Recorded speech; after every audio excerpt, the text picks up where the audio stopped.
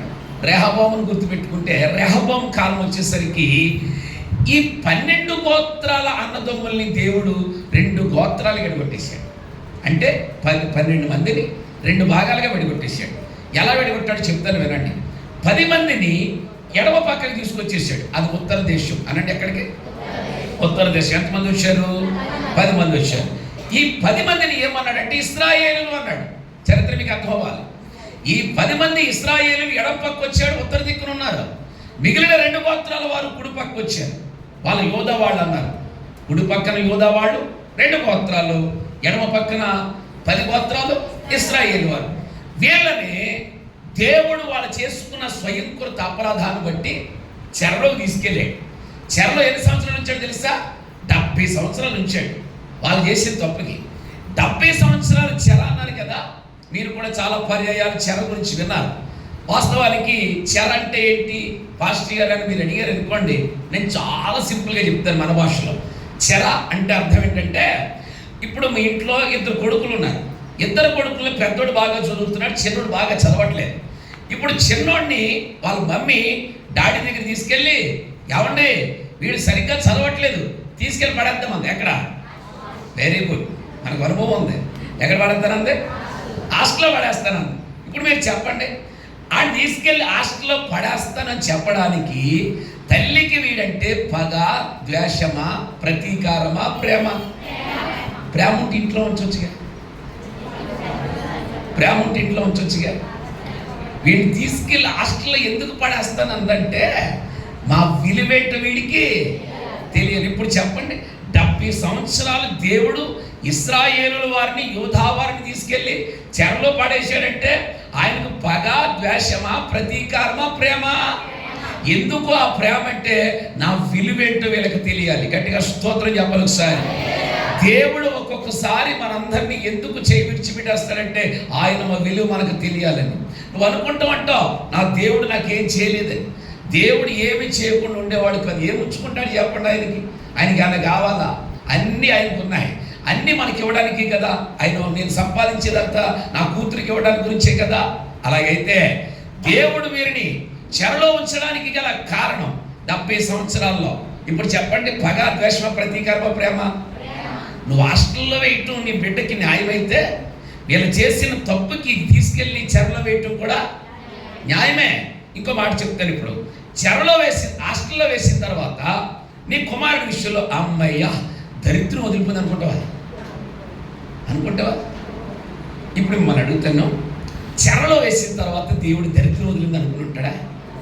ఇంకో మాట అడుగుతాను, చెరలో హాస్టల్లో వేసాక మంచి ఫుడ్ ఎట్టుకెళ్తావా? ఇంట్లో ఉన్నప్పుడు మంచి ఫుడ్ ఎడతావా? గట్టిగా చెప్పాలి. ఇంటి దగ్గర ఉన్నప్పుడు పప్పు సార్ వేసి పెట్టేస్తాం, హాస్టల్లో ఉన్నప్పుడు ఫ్రైలు పెట్టుకెళ్తాం. నీకు అర్థమైందా?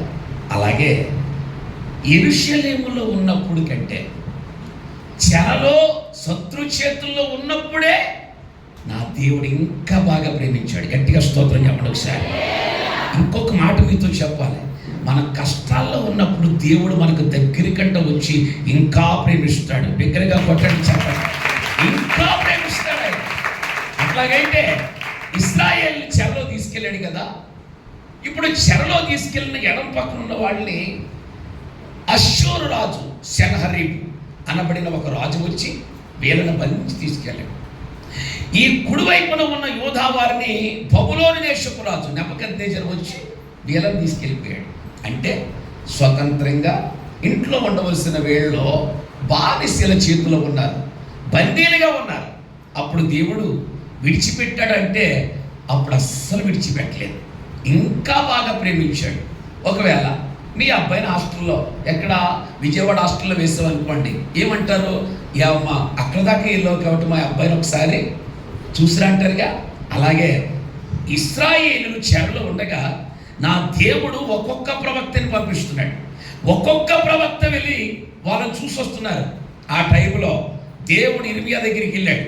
ఇర్మియా, నువ్వు వెళ్ళి వాళ్ళతో చెప్పు, వాళ్ళ మీదకి ఒక భయంకరమైన శోధన వెళ్తుంది, ఒక రాజు వెళ్తున్నాడు వాళ్ళ మీదకి. వాడు ఎలా అంటాడో తెలుసా? భయంకరుడు, అశూరుడు, అశూరు దేశపు రాజు. అశూరుడు అనగా రాక్షసుడు. వాడు వెళ్ళాడా ప్రజల్ని ఇబ్బంది పెడతాడు. అందుకని ముందుగా చెప్పు వాళ్ళకి, మీ మీదకు అశూరుడు వస్తున్నాడు, అశూరు రాజు సెనహరీబు వస్తున్నాడు, వాడు ఉత్తర దిక్కు నుంచి వస్తున్నాడు, వాళ్ళకి అర్థమయ్యేటట్టు చెప్పని ఇప్పుడు ఈ పెద్ద పాస్టర్ గారిని పంపించాడు, ఇర్మియా పాస్టర్ గారిని దేవుడు. అప్పుడు ఇర్మియా గారు వెళ్ళి అక్కడ మీరు అనుకోండి ప్రజలందరూ, నేను అనుకోండి ఇర్మియాను, ఇప్పుడు కొండ మీద నిలబడి వాళ్ళందరితో చెప్తున్నాడు అనమాట, ప్రజలారా మీ మీదకి అశూరు రాజు వస్తున్నాడని వాళ్ళకి అర్థమయ్యే భాష కోసం ఉదాహరణగా ఈ పదాన్ని ఉపయోగించాడు. ఎలాగో తెలుసా? పొదలు నుండి సింహము బయలుదేరింది అన్నాడు. గట్టిగా స్తోత్రం చెప్పండి ఒకసారి.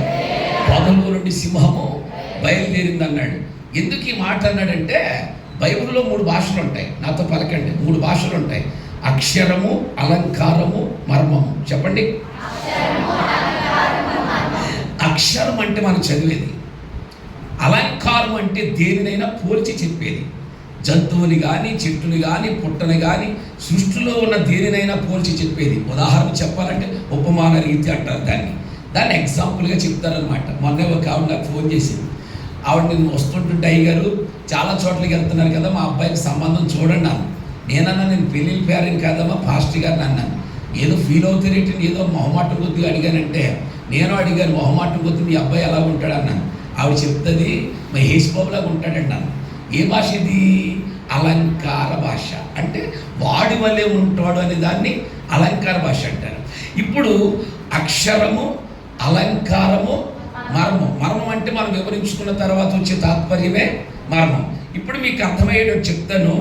ఇప్పుడు అశూరుడు వస్తున్నాడని, అశూరు రాజు వస్తున్నాడని, ఉత్తర దిక్కు నుంచి వస్తున్నాడని కొండ మీద నిలబడి ప్రజలందరితో చెబుతున్నా ఇర్మియా అంటున్నాడు, పిల్లలారా పొదలో నుండి సింహము బయలుదేరింది అన్నాడు. ఇది ఏ భాష? అలంకార భాష. నేను అందుకే అన్నాను, సృష్టిలో దేనిని పోల్చిన సింహం సృష్టిలో ఒకటేగా, దేన్నైనా జస్ట్ లైక్ అంటారు దాన్ని పోల్చాడు. కాబట్టి ఇది ఏ భాష అంటే అలంకార భాషలో చెప్తున్నాడు. పొదలో నుండి సింహము బయలుదేరింది అన్నాడు. మీకు అర్థమయ్యేటట్టు చెప్తాను. అసలు పొదలోంచి సింహం ఎవరు అనుకోవాలి? మనం ఎవరి సింహం అని అనుకోవాలనుకుంటే, మీకు దీని గురించి బాగా చెప్పాలంటే, ఒక ఆయన ఉన్నాడు బైబిల్ గ్రంథంలో, ఆయన బాగా మాట్లాడతాడు. ఆయన పేరు పేతురు గారు. చెప్పాలంటే సంఘానికి పెద్ద పాస్టర్ గారు ఆయనే. పేతురు గారు రాసిన ఆ పత్రికల్లో చాలాసార్లు అయినట్టు మీరు చదవనక్కర్లా, బైబిల్ దగ్గరికి వెళ్ళక్కర్లా. తూర్పు దేశపు జ్ఞానంలో ఉలుక్కుబడి బైబిల్ చెప్పే మాకండి. మీరు అలా చూస్తే చాలు, నా వైపు చూస్తే చాలు, కథ బాగా చెప్తాను మీకు నేను. అక్కడ బైబిల్ గ్రంథంలో పేతురు గారు ఉంటాడు. పేతురు గారి దగ్గరికి వెళ్ళామనుకో, ఎగ్జాంపుల్, సార్ మా ఆయన గారు రక్షణ పొంది మరలా లోకంలో కలిసిపోయి ఇష్టం వచ్చినట్టు తాగుతూ దొరుకుతున్నాడు సార్ అన్నాడు అనుకోండి. మీరు అప్పుడు ఏమంటారు తెలుసా? ఏడా కుక్క వాంతుకు తిరిగినట్టు తిరుగుతాడు, ఆ కుక్కకు వాంతు తిరిగినట్టుగా తిరుగుతాడని ఆయన తిడతాడు. పోనీ ఈయన వెళ్ళి, ఏమండి మా ఆవిడ బాప్తీసం పొందిందండి, భాషలు మాట్లాడుతుందండి, బూతులు మాట్లాడుతుందండి, లోపల తిరుగుతుందండి అన్నాడు అనుకోండి. ఏదా పంది బురదలో దొరుకుతుందా అంటాడు. ఆయన అడుగుతాం, సార్ మా దగ్గరికి మూర్తి పాస్టర్ గారిని ఒక ఆయన వచ్చాడు. ఆయన పొదలోంచి బయలుదేరిన సింహం గురించి చెప్పాడు. చెప్పేటప్పుడు అది పొదలోంచి వస్తుంది అన్నాడు. మాకే సింహం గురించి తెలుసు అంటే, అడవిలోంచి వస్తున్నా సింహం తెలుసు. మరి పొదలో వస్తున్న సింహం ఎవరు సార్ అని ఆ పేతురు గారిని అడిగితే ఆయన అంటాడు చాలా సింపుల్గా, ఆ పొదలోంచి బయలుదేరిన సింహమే మీ విరోధి అయిన అపవాది ఎలగట గర్జించు సింహము. స్తోత్రం చెప్పండి ఒకసారి. అని గర్జించు సింహం వల్ల ఎవరిని మింగుదునని ఏం చేస్తున్నాడు? వాడు తిరుగులాడుతున్నాడు. గట్టిగా లేలో చెప్పండి ఒకసారి, జాగ్రత్తగా. ఈ పొదలో నుంచి బయలుదేరిన సింహం పేరే అపవాది. ఒకటి క్లారిటీ, పొద అంటే లాస్ట్లో చెప్తాను అన్నానుగా, సింహం అంటే ఎవరు? అపవాది లేక సాతానుడు. ఓకేనా? ఇది పాయింట్. ఇప్పుడు బైబిల్ తెరవండి, అదే వచనం. పొదలో నుండి సింహము బయలుదేరి ఉన్నది, జనముల వినాశకుడు. స్టాప్, అక్కడ ఆగండి. పొదలో నుండి సింహం బయలుదేరింది, బయటకు రాగానే ఇది సాతానుడు అనుకున్నాం కదా. అయితే ఈ సాతానుడికి పేరు పెట్టారండి. ఏం పేరు తెలుసా? జనముల వినాశకుడు. అందరూ పలకండి మాట, మగవాళ్ళు కూడా పలకండి. ఈ పొదలో నుంచి బయటకు వచ్చిన సింహం పేరు జనముల, అంటే జనముల వినాశకుడు అంటే అర్థం ఏంటి? జనమును నాశనము చేసేవాడు. పాదయాత్ర అంటే అర్థం పాదాల మీద నడిచే యాత్ర అన్నారుగా. అలాగే జనముల వినాశకుడు అంటే అర్థం ఏంటి? జనములను నాశనము చేసేవాడు. స్తోత్రం చెప్పండి ఒకసారి. అంటే వీడు ఎక్కడ అడుగు పెడితే అక్కడ, గట్టిగా మాట్లాడాలి, నాశనం. ఇంట్లో అడుగు పెడితే, వీధిలో అడుగు పెడితే వాడి పేరే జనముల వినాశకుడు. ఆమేనండి. వాడు పొదలో నుంచి బయలుదేరి బయటకు రాగానే పేరు పెట్టుకున్నాడు. నామకరణ మహోత్సవం జరిగి జనముల వినాశకుడు అనే పేరు పెట్టుకుని పెట్టొచ్చుగా. మన కుక్కలకి కోళ్ళకి పెట్టుకుంటున్నాం కదా పేరు. నాకు పిల్లయిగా 10 సంవత్సరాల వరకు పిల్లలు లేదు. 10 సంవత్సరాల తర్వాత ఆడపిల్ల పుట్టింది. ఈ మధ్యలో ఒక 5 సంవత్సరాల కాలంలో అప్పుడు నాకు చాతక బండి ఉండేది. బొమ్మూరు అనే ప్రాంతం వెళ్ళాను వాక్యం చెప్పడానికి. అక్కడికి వెళ్ళిన తర్వాత ఎందుకు నా భార్య నాకు గొడవ వచ్చేది. అక్కడికి వెళ్ళిన తర్వాత మధ్యాహ్నం కూర్చున్నాము, భోజనం అయిన తర్వాత కూర్చుని మళ్ళీ నైట్ మీటింగ్కి ప్రిపరేషన్ అవుతున్నాం. ఈ లోపల మేము కూర్చుంటే వాళ్ళ ఇంట్లో పెట్టదు కుక్క పిల్ల ఉంది, బొమ్మరియన్ కుక్క పిల్ల, బొచ్చు కుక్క పిల్ల, తెల్లది.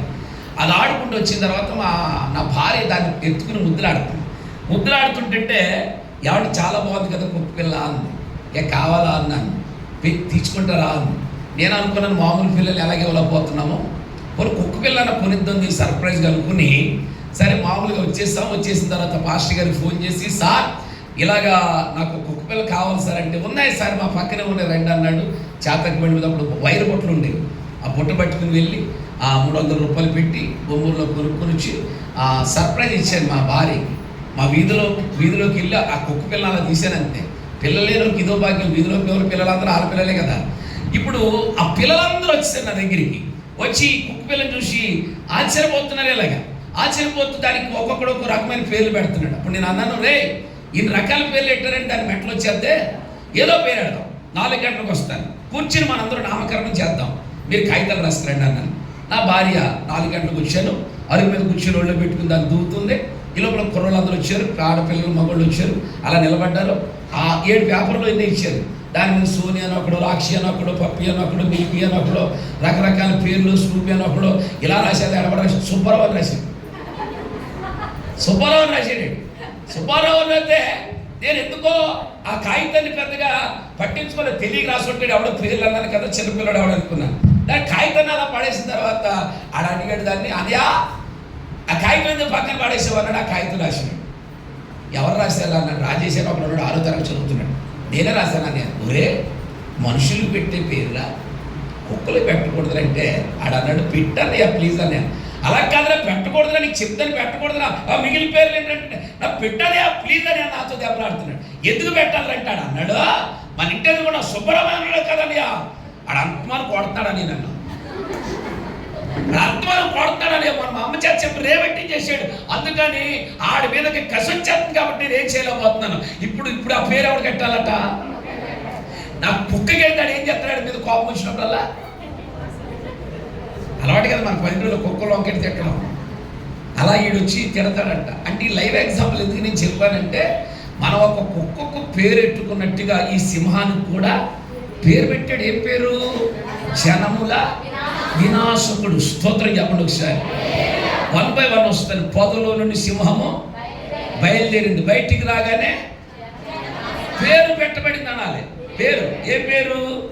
జనముల వినాశకుడు. ఓకేనా?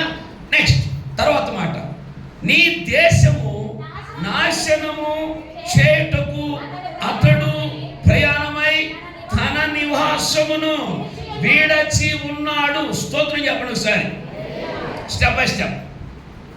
పొదలో నుండి సింహం బయలుదేరి జనముల వినాశకుడు అని పేరు పెట్టారు దీనికి. ఈ జనముల వినాశకుడు బయలుదేరి నీ దేశమును నాశనం చేయడానికి వెళ్తున్నాడు. వీడి పేరే నాశకుడు కదా, వీడి పేరే నాశకుడిగా. వీడి గురించి చెప్పాలంటే దానియేలు గ్రంథంలో కూడా నాశన పుత్రుడు అని పేరు పెట్టాడు. యేసు ప్రభు కూడా వీడిని నాశన పుత్రుడు అన్నాడు యోధాని. వీడు నాశనం చేసేవాడు. వీడు బయలుదేరి ఎక్కడికి వెళ్ళాడంటే దేశానికి వెళ్ళాడు. ఇప్పుడు దేశం ఏమవుతుంది? మాట్లాడాలి. దేశమును నాశనం చేయడానికట వాడు తన నివాసమును విడిచి వెళ్ళాడు. నివాసం ఏంటది? 100%. Very good. వారి నివాసం ఏంటి? పొద. ఈ పొదని విడిచిపెట్టి పేరు పెట్టుకుని ఇక్కడికి వెళ్ళాడు. ఇప్పుడు దేశానికి వెళ్ళాడు. దేశం ఏమవుతుంది? నాశనం అవుతుంది. ఇప్పుడు నా వైపు చూడాలి. దేశము నాశనం అవుతుంది. అమ్మ నీ మీద అనుమానం ఉందండి, నువ్వు కళ్ళు మోతున్నావు. పండుకోకే, నీ వెనకాల నిన్నే రెండుసారి నువ్వు పడుకో, కళ్ళు మూసుకొని ప్రార్థన చేయకు, నా వైపు చూడు. నేను లేపేస్తాను. ఎవరైనా పడుకోండి, నేను లేపుకుంటాను. ఇది మధ్యాహ్నం కదా, జాగ్రత్తగా ప్రయత్నించిన వైపు చూడటానికి. ఎందుకంటే నా కళ్ళు గిర్రం తిరుగుతాయి, నాకు మెలకొని ఉన్నాయి. ఈ పక్క చుట్టి పక్క వాళ్ళు చేస్తాను. అందుకని జాగ్రత్తగా వినడానికి వచ్చారు. నేను ఎంతో కష్టపడి చెప్పడానికి వచ్చాను. నేను వినడానికి వచ్చాను. 4 మొక్కలు ఉన్నారనుకోండి, ఏదో మాట మీ జీవితంలో బాగు చేస్తాను. స్తోత్రం చెప్పండి ఒకసారి. ఎక్కడి దాకా వచ్చాను? వీడు బయలుదేరి ఎక్కడికి వెళ్ళాడట? దేశానికి వెళ్ళి. దేశం ఏమవుతుంది? ప్రస్తుతం దేశం ఎలా ఉంది? గట్టిగా చెప్పాలి. ఆనందంగా ఉందా? సంతోషంగా ఉందా? దేశంలో ఎక్కడ చూసినా కరువులు, కాటకాలు, యుద్ధాలు, మొన్నటిదాకా యుక్రెయిన్ గాజా యుద్ధాలు, పాలస్తీనా గాజా యుద్ధాలు, పాకిస్తాన్ భారత్ యుద్ధాలు, జనముల వినాశకుడు అడుగు పెట్టాడా? యుద్ధాలు, కరువులు, ఎక్కడ చూసినా కరువులు. ఎందుకు ఈ మాట చెప్తాను తెలుసా? అది వాడి పదే. మరి పాస్టర్ గారు దేవుడు తీసుకురాడు కరువులంటే, దేవుడు తీసుకురాడు. ఎందుకు తీసుకురాడో ఆ రోజుల్లో తీసుకొచ్చాడు. ఈ రోజుల్లో ఎందుకు తీసుకురాడు తెలుసా? దేవుని వాగ్దానాలు మన మీద నెరవేర్చడానికి. మీరు ఫలించండి, అభివృద్ధి చెందండి, విస్తరించండి, భూమిని నింపండి, లోపరుచుకోనని ఆశీర్వదించిన దేవుడు ఒకవేళ మన మీద కోపం రప్పించగలడేమో కానీ వాత్సల్యతతో ప్రేమించగలిగిన శక్తివంతుడు ఆయన. వాత్సల్యంతో ప్రేమించగలిగిన శక్తివంతుడు. దేశం ఎక్కడ చూసినా నాశనమే. ఇప్పుడు మీకు అర్థం అవ్వాలి, ప్రస్తుత కాలంలో కూడా ఈ జనముల వినాశకుడు దేశంలో ఉన్నాడు. ఒక సువార్త చేయడానికి లేదు, ఒక వాక్యం అందించడానికి లేదు. ఇదివరకు సువార్తకి వెళ్తే ఏం చేసేవారు తెలుసు? అయ్యా చిన్న ప్రార్థన చేయండి అని మంచిగా ఇచ్చేవారు. ఇవాళ సువార్త చేస్తుంటే వీడియోలు తీసి నీకు అధికారం ఉందా, నీకు పర్మిషన్ ఉందని దవడ మీద కొట్టినా, బైబిల్ తగలబెట్టినా అడిగే దిక్కు లేదు, ప్రశ్నించే మనుషుడు లేడు. ఈ దినాన పరిస్థితులు అలాగున్నాయి. ఎందుకంటే క్రైస్తవ స్వతంత్రం లేని దేశంలో మనం బతుకుతున్నాం. ఇలా నన్ను చెప్పనివ్వండి, మనం ప్రార్థించుకునేటప్పుడు మన కుటుంబం కోసం ప్రార్థన చేస్తాం, సంఘం కోసం ప్రార్థన చేస్తాం, ఆరోగ్యం కోసం ప్రార్థన చేస్తాం, గ్రామం కోసం ప్రార్థన చేస్తాం. మీకు ఒక మాట నేను జ్ఞాపకం చేయాలి. మోకరించి స్తుతులు చెప్పిన వెంటనే ముందు మీరు చేయవలసిన ప్రార్థన, నా దేశమును కాపాడండి దేవా. స్తోత్రం చెప్పండి ఒకసారి. నా దేశాన్ని బాగు చేయండి దేవా. ఆమె చెప్పండి ఒకసారి. నా దేశంలో ఉన్న మిలిటరీ దళాన్ని దీవించండి నాయన. ఆమె నా దేశంలో ఉన్న నేవీ ఫోర్స్ దళాన్ని దీవించండి నాయన. నా దేశంలో ఉన్నటువంటి త్రివిధ దళాలను మీరు దీవించి ఆశీర్వదించండి. ఎందుకంటే వాళ్ళకు శక్తి ఇవ్వాల్సిన వాడవు. సైనికుల కోసం ప్రార్థించి మన ప్రార్థన వాళ్ళకి అవసరమండి. ఎందుకంటే ప్రార్థన చేయవలసిన బాధ్యత మన మీద ఉంది. మీకు మాట చెప్పాలి, అసలు ప్రార్థన చేసేవాడు ఎవడంటే క్రైస్తవుడే. అల్లెలో చెప్పరా? ఎందుకు ఇలా ఒక్కానిచ్చి నేను చెబుతున్నానంటే, పంచాయతీ బోర్డు దగ్గర మెంబర్ దగ్గర నుండి ప్రధానమంత్రి దాకా బాగుండాలని ప్రార్థన చేయమని బైబిల్ చెబుతుంది. అధికారుల కోసం, రాజుల కోసం, ఉన్నతుల కోసం ప్రార్థనలను, యాచనలను చేయవలసిన బాధ్యత మన మీద ఉంది. ఇంకా నేను చెప్పాలంటే వాళ్ళందరూ బాగుండాలని ప్రార్థన చేసేవాడు ఒక క్రైస్తవుడే అంట. నేను కొట్టండి బిగ్గరగా చెప్పాలి, ఒక క్రైస్తవుడే ఇలా ప్రార్థన చేయాలి. దేవా, నా దేశాన్ని బాగు చేయమని. ఎందుకంటే నా దేశము జనముల వినాశకుడి చేతిలో ఉంది. నాశనం ఎక్కడ పడితే అక్కడ నాశనం. జనముల వినాశకుడు దేశానికి వెళ్ళాడు, దేశం ఏమైపోతుంది? నాశనం అయిపోతుంది. మొదటి పాయింట్ అయింది నాకు. 3 స్టెప్లకి నేను చెప్తాను మీకు. ఇంకో మాటలో చెప్పాలంటే ఈ మధ్యాహ్నం మీకు 3 ముక్కలు మీ డొక్కలో వేస్తాను. రెక్కలోపండి. ఇలాగంటే వద్దురని, ఇలాగంటే రెక్కలో. మరి మా ఊళ్ళో అంటారు రెక్కడితేనే కానీ సూపర్. మీ ఊళ్ళో అంటున్నారా? ఓ 3 ముక్కలు మీ డొక్కలో వేసిపోతాను ఈ మధ్యాహ్నం వేళ. మళ్ళీ రాత్రికి చాలా విషయాలు చెబుతాను. ఈ 3 విషయాల్లో మొదటి భాగంలో నీకు వచ్చాను నేను. తర్వాత 2వ భాగం, 3వ భాగంలో వివరణాత్మకంగా మీకు ఎక్స్ప్లెయిన్ చేస్తాను. పొదలో నుండి సింహం బయటకు వచ్చింది. బయటకు రాగానే పేరు, ఏం పేరు? జనముల వినాశకుడు. వాడు ఎక్కడికి వెళ్ళాడు? దేశానికి వెళ్ళడానికి ఏం విడిచిపెట్టాడు? తన నివాసాన్ని విడిచిపెట్టాడు. ఇప్పుడు దేశం ఏమవుతుంది? నాశనం అవుతుంది కదా. అయితే వాడు ప్రస్తుతం నాశనం చేసుకుంటూ ఈ దేశంలో ఉన్నవాడు మళ్ళీ ఎక్కడికి వెళ్ళాడట? కింద మాట, నీ పట్టణములు పాడై నిర్జనముగా నుండును. మళ్ళీ ఆగుదాం. ఏమవుతాయట? పట్టణాలు పాడే నిర్జనము. నిర్జనం అంటే జనాలు ఉండరు. జనాలు లేకుండా చేయటం వాడి కాన్సెప్టే. జనాలు ఉండకూడదు. ఇంకో మాట చెప్పనా, వాడి కాన్సెప్టే క్రైస్తవుడు ఉండకూడదు. కడవరి దినాల్లో క్రైస్తవుల మీద దాడులు. ప్రస్తుత కాలంలో జనముల వినాశకుడు ప్రపంచమంతటిని చుట్టుముట్టేశాడు. ఈ జనముల వినాశకుడట నీ దేశమును పాడు చేయడానికి, వాడు నాశనం చేయడానికి నివాసాన్ని విడిచిపెట్టాడు. ఇప్పుడు నీ పట్టణాలు పాడై నిర్జనము అంటే జనములు లేకుండా చేస్తాడు. దేశం నుంచి ఎక్కడికి వెళ్ళాడు? గట్టిగా చెప్పాలి. ప్రయాణం. వాడు ప్రయాణమై దేశానికి వెళ్ళాడు. దేశం నుండి ఎక్కడికి వస్తున్నాడు? పట్టణానికి. ఇప్పుడు పట్టణం ఏమవుద్ది? మాట్లాడరే. పట్టణం నాశనం, నిర్జనము, జనాలు లేకుండా వెళ్ళిపోతారట. ఒకసారి దావీదు సౌలుతో చెప్తాడు, రాజా, నన్ను మీరు తక్కువ అంచనా వేస్తున్నారయ్యా. నా తండ్రి మందను నాకు అప్పగించాడు. నా తండ్రి మందను నేను కాల్చు ఉండగా, ఏంటిది? మందను కాల్చు ఉండగా ఒక పక్క నుంచి సింహం వచ్చింది, మరొక పక్క నుంచి ఎలుగుబంటి వచ్చింది. ఎలుగుబంటి ఏమి చేయలేదు, కానీ సింహం మాత్రం మందలో ఉన్న గొర్రె పిల్లని అట్టుకెళ్ళింది. ఇప్పుడు మందలో ఉన్నటువంటి ఆ గొర్రె పిల్లను పట్టుకెళ్ళినప్పుడు నేనేం చేశాను తెలుసా? దాన్ని తరిమి వెంటాడి దాన్ని చీల్చి గొర్రె పిల్లనే తెచ్చుకోండి. అర్థమవుతుందా? నేను ఆ గొర్రె పిల్లని తెచ్చుకున్నానని ఎవరితో చెప్తున్నాడో? సౌలుతో చెప్తున్నాడు. అతని కెపాసిటీ కోసం దావీదు. ఇలా చూడండి, ప్రస్తుత కాలంలో కూడా సాతానుడు ఒక్కొక్క గొర్రె పిల్లను ఎత్తుకెళ్ళిపోతున్నాడు. ఒకవేళ మిమ్మల్ని అందరిని అడుగుతాను, ఆ మొదటి గొర్రె పిల్లని ఎత్తుకెళ్ళినప్పుడు దావీదే కనుక దాంతో ఫైట్ చేసి గొర్రె పిల్లని తెచ్చుండకపోతే ఏం జరుగుతుంది? మరొక్కసారి వస్తుంది, మరొక గొర్రె పిల్లని ఎత్తుకెళ్ళిపోతుంది. మరలా దాన్ని కూడా ఏం చేయలేదు అనుకో, మరొకసారి వస్తుంది, మరొకసారి ఎత్తుకెళ్ళిపోతుంది. అందుకే దావీదు ఏం చేశాడు తెలుసా? స్టార్టింగ్లోనే మీకు మరలా చెప్తున్నాను, మీ సంఘం మీదకి ఏ శోధన వచ్చినా ప్రారంభంలోనే సిద్ధపడాలి. స్తోత్రం చెప్పాలి ఒకసారి. ఒక్క గొర్రె పిల్ల కూడా చెదిరిపోకుండా సంఘాన్ని మనమే కాపాడుకోవాలి. అలా చెప్పాలి ఒకసారి. రకరకాల బోధలు వచ్చేసాయి, రకరకాల పెట్టుబడులు వచ్చేసినాయి.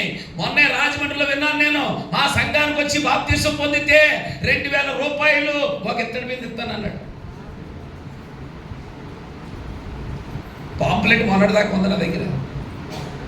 మీరు ఈ సంఘం అనుకోండి, రాజమండ్రి వెళ్ళి బాప్తీసం పొందితేనంట 2000 రూపాయలని ఒక ఇత్తడి మీద ఇస్తారంట. మా సంఘం నుంచి ఒక ఆవిడ వచ్చి అందే, పాస్టర్ గారండి గాడిద గుడ్డు ఆల్రెడీ పొందని కాదండి, ఏమవుదో మీరు అనండి, నేను బాప్తీసం పొంది 2000 మీకు ఇస్తాను. ఇటువంటి తెలివితేటలకి వెళ్ళిన కూడా మా సంఘంలో ఉన్నారు. 2000 మీకు ఇస్తాను, ఇత్తడి మీద మాత్రం నాకు ఇచ్చేయండి. అప్పుడు నేను అనుకుంటున్నాను ఇస్తేరు 2 ఇత్తడి బిందెలు ఇద్దాం అనుకుంటున్నాను, నేను నీకు ఇంకోసారి బాప్తిస్మం ఇద్దాం అనుకుంటున్నాను అన్నాను. నేను ఊరుకోండి ఎలాగోలో మీరు అన్నాడు. ఎలాగోలం కాదు, నిజంగా ఇస్తాను ఇస్తేరు అంటే నిజంగా ఇస్తారా మరి కాదు, మీ చేతి మీద ఇంకో 4 సార్లు పొందేస్తాను బాప్తిస్మం. 4 సార్లు అక్కర్లొద్దు, మన పుస్తకాలు ఎవరు తీసుకెళ్ళి ఒకసారి ఇస్తానంటే మరి మాట మీద నిలబడాలి, ఖచ్చితంగా నిలబడతాను, మాట మీద నిలబడతాను. అయితే ఎలాగెత్తారు బాప్తిస్మం? ఎలాగెత్తాను అయితే ముంచుతాను, ఒక అరగంట ప్రార్థన చేస్తానన్నా. చచ్చిపోతాను కదా, మరి చచ్చిపోవాలని కదా, నువ్వు చచ్చిపోవాలని కదా నా ప్రార్థన కూడానే. అదేంటి నా అంత మాట అంటారా? లేకపోతే ఆల్రెడీ బాప్తిస్మం పొంది నువ్వు ఇంకో సంఘానికి 2,000 రూపాయల కోసమని ఇత్తడి బిందె కోసం వెళ్తావా? సంఘాన్ని పాడు చేయడానికి రకరకాల ఎర్రలు పట్టుకున్న సింహాలు బయలుదేరాయి. ఇలాంటి సింహాలు బయలుదేరినప్పుడు మొట్టమొదట్లోనే మనం జాగ్రత్త పడకపోతే ఒక గొర్రె వెళ్ళిపోద్ది, తర్వాత 2వ గొర్రె వెళ్ళిపోద్ది. అందుకని దావీదు ఏం చేశాడు తెలుసా? ప్రారంభములోనే ఆ సింహాన్ని వేటాడి ఆ గొర్రె పిల్లని తెచ్చుకున్నాడు. జనముల వినాశకుడు ఏం చేస్తాడు తెలుసా? జనాలు లేకుండా చేసేస్తాడు. ఇందాకే నేను కార్ సర్వీసింగ్ చేసుకుంటే ఒక పాస్టర్ గారు నాతో మాట్లాడుతుంటే అన్న 40 మంది సంఘం అన్న 15 మంది ఉన్నారన్న నాకు ప్రార్థన చేయండి అన్నాడు. ఏ తమ్ముడు డెవలప్ అవ్వాలి కదంటే ఆయన సంఘం కోసమట ఆ ఊర్లో బయటికి వెళ్ళి ఒక స్థలం కొని అతడు పునాది వేసాడట. అందరూ కూడా అతను పిలిపించి నువ్వు మందిరం కడుతున్నావా లేకపోతే ఇల్లు కట్టుకుంటున్నావంటే ఇల్లే కట్టుకుంటున్నాను అన్నాడంట. నువ్వు మందిరం కట్టనని చెప్పేసి సంతకం పెట్టంటే ఆయన అన్నాడట భవిష్యత్తులో ఇది కట్టుకుంటానంటే గ్రామం అంతా కలిపి అప్పటికే 12 లక్షలు పెట్టి పునాది వేసాడంట. ఆపించేసిన తర్వాత సంఘాలందరినీ పిలిపించి చెప్పారట మనకు గ్రామానికి కట్టుబాటు ఉంది, ఆ సంఘానికి వెళ్ళొద్దంటే 38 మంది ఆగిపోయారట. 15 మంది వస్తున్నారని గొళ్ళున కళ్ళంట నీళ్ళు పెట్టుకున్నారు. నేనేమంటున్నాను తెలుసా? కడవరి దినాల్లో మనం ఉన్నాం. ఉంటే ఖచ్చితంగా భక్తిలో ఉండాలి, లేకపోతే లోకంలో ఉండాలి. ఒకవేళ దేవుల్లో ఉన్నవా ప్రాణాలు తీరించి నిలబడగలగాలి. సింహాలు వచ్చి గొర్రె పిల్లలు ఎత్తుకుపోతాయి. జనముల వినాశకుడు నిర్జలం చేసేస్తాడు, సంఘాన్ని ఖాళీ చేసేస్తాడు. అందుకని ప్రతి విషయములోనూ మెలకువ కలిగిన వారిగా విశ్వాసులు ఉండాలి. గట్టిగా స్తోత్రం చెప్పాలి ఒకసారి. ప్రతి విషయంలోనూ మందిరానికి క్రమం తప్పకుండా మనుషులు వస్తుంటే ఎదుటివాడు భయపడతాడు. అంతేగాని మనం నామకార్థ భక్తి చేయడం వల్ల ప్రయోజనం ఉండదు కదా. జనముల వినాశకుడు వచ్చాడట, దేశానికి వెళ్ళాడట, నాశనం చేశాడు. వీడు మళ్ళీ ఎక్కడికి వచ్చాడు? పట్టణానికి వచ్చాడు. పట్టణం ఏమవుతట? నిర్జనము, అంటే జనాలు లేకుండా చెప్పి మీకు సంగతి చెప్తాను. మొన్న 2020, 2021లో కూడా జనాలు లేరు, అవునా? ఏమొచ్చింది? సూపరు. తెలియని వాళ్ళు ఎవరు లేరండి ఇక్కడ. అదేదో కరోనాలాగా కరోనా వచ్చేటప్పటికి మనందరికీ తెలుసు జనాలు ఉన్నారా? మీకు తెలుసు బైబిల్ ప్రవచనం అని. బైబిల్ ప్రవచనం తెలుసా? కొన్ని వేల సంవత్సరాల కిందట ఇర్మియా భక్తుడి ద్వారా దేవుడు చెప్పాడు, వీధుల్లో పసిపిల్లలు లేకుండాను, రాజమార్గంలో యవనస్తులు లేకుండాను మరణము కిటికీలు గుండా ఎక్కుతుంది అన్నాడు. ఈ ప్రవచనం చూశారు లేదా? కరోనా కాలంలో వీధుల్లో పసిపిల్లలు ఉన్నారా? వీధుల్లో పిల్లలు ఆడుకునేవాడు. లాక్డౌన్, రెడ్ జోన్ ఇవన్నీ పెట్టిన తర్వాత వీధుల్లో పసిపిల్లలు లేరు, రాజమార్గాల్లో యవనస్తులు లేరు. అంటే రాజమార్గం అంటే దేవుని మందిరం. దేవుని మందిరాలు పెట్టడం లేదు. ఇంకో మాట మీతో నేను జనరల్గా చెప్పాలి. ఇప్పుడు దేవుని మందిరంలో పిల్లలు లేకుండా దేవుని మందిరాలే పూడ్చివేసే పరిస్థితులు కరోనా కాలంలో చూసాం. పెట్టలు రాలినట్టుగా రాలిపోయారు. ఇదంతా ప్రవచనాలు బైబిల్ గ్రంథంలో అక్షరం కూడా పొర్లుపోకుండా నెరవేరుతున్నాయి. ఇది మనకు అర్థం కావాలి. ఎందుకు మనం భక్తి చేస్తున్నాం అని అర్థం అవ్వాలి. బైబిల్ గ్రంథాన్ని బయట పెట్టి చూస్తే లోకంలో దేవుడు ఏది జరుగుతుందని చెబుతున్నాడో అది జరుగుతుంది. మీకు సంగతి తెలుసా? ఆ కరోనా కాలంలో ఫస్ట్ టైం కరోనా వచ్చినప్పుడు నేను కొన్ని విషయాలు జ్ఞాపకం చేస్తాను. ఫస్ట్ టైం కరోనా వచ్చినప్పుడు మనం అందరం అనుకున్నాం అనమాట, ఆడంత దుర్మార్గులు లేడేమో, పాపాత్ములు లేడేమో, ప్రపంచంలో ఎవరికి రాని జబ్బు ఆడికే వచ్చింది అనుకున్నాం. ఆ టైంలో ఏమైంది? మొత్తం అందరూ యంత్రాంగం అంతా దిగిపోయి ఆ వీధిలో 2 కిలోమీటర్ల లెక్క జనాలందరినీ బయటికి రానివ్వకుండా ఖాళీ చేసేసి రెడ్ జోన్ అని పేరు పెట్టారు. అవునా? ఏం పెట్టారు? రెడ్ జోన్ అని పేరు పెట్టారు. రెడ్ జోన్ అని పేరు పెడితే ఇంకా అతను పట్టుకుని, నేను అప్పుడే చూశాను, చుట్టూ ముగ్గేసేసి ఆ electrical department, police department, revenue department, fire department, మొత్తం డిపార్ట్మెంట్లు అందరూ వచ్చేసేటప్పటికి ఎక్కడ ఆగిపోయి పలానా మార్పులో కరోనా వచ్చింది 2 కిలోమీటర్లు లెక్క అంటే ఎవడు వెళ్ళేవాడు కాదు స్టార్టింగ్లో. ఈ లోపల పట్టుకెళ్ళడానికి కియ్యం అంటాం. అంబులెన్స్ వచ్చింది. అంతరిక్ష వాసుల్లో దిగారు ఫస్ట్ టైం కిట్ వేసుకుని.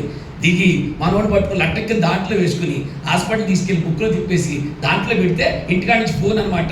ఏవండి ఎలా ఉన్నారంటే ఆడేవాడు ఏం పర్లేదు, పొద్దుటే వేడి నీళ్ళు ఎత్తున్నారు మొహం కట్టుకోవడానికి, 3 ఇడ్లీ కారప్పొడి నెయ్యి, మధ్యాహ్నం ఖాళీగా 12 గంటలకు పప్పు వేసి పెడుతున్నారు. మధ్యాహ్నం ఖాళీగా కూర్చున్నప్పుడు జీడిపప్పు చెప్పాలి మీద బాదం పప్పు పిస్తా పప్పు పెడుతున్నారంటే ఈవిడ అనుకునేది నా బతుకు కంటే దేనికోసం ఈ మాయదారి జీడిబాబు నీ పదే బాగుందయ్యా, కరోనా మాకు వస్తే బాగుందంటే మొత్తం మీద బయటకు వచ్చాడని మనోడు. బయటికి రాగానే మృత్యుంజయుడని పేపర్లో పడింది. పేపర్లో పడ్డ తర్వాత ఇంటికి వచ్చాక వాళ్ళ ఫ్యామిలీ అందరికీ టెస్ట్ చేస్తే మళ్ళీ వాళ్ళందరికీ వచ్చి ఇదేసాడు రా మళ్ళీనే ఎవరినే క్వారంటైన్లో పడేసారు. వాళ్ళ అమ్మమ్మ మళ్ళీ ఫోన్ అనమాట, బిడా ఎలా ఉన్నావంటే ఏం పర్లేదమ్మా మా పనే బాగుంది. ఎలాగా చెప్ప పొద్దుటే వేడి నీళ్ళు 3 ఇడ్లు 3 ఏమో కారప్పొడి వేసి చట్నీ నెయ్యి వేసి ఇస్తున్నారు. మధ్యాహ్నం 12 గంటలకి భోజనం వేడి భోజనం పెడుతున్నారు. ఖాళీగా ఉంటే బాదం పప్పు జీడిపప్పు పిస్తా పప్పు పెడుతున్నారు అని చెప్తే ఆలమమ్మ అనుకునేది మా బతుకు కంటే నీ బతుకు బాగు పెట్టు అనుకునేది. రాను ఊళ్ళోకి వచ్చేసింది. ఊళ్ళో కాదు ఊరంతా వచ్చేసింది. ఇప్పుడు మొత్తం దేశం అంతా వచ్చేసింది. అప్పుడు ప్రభుత్వంలో మోడీ గారు వచ్చి అన్నారు,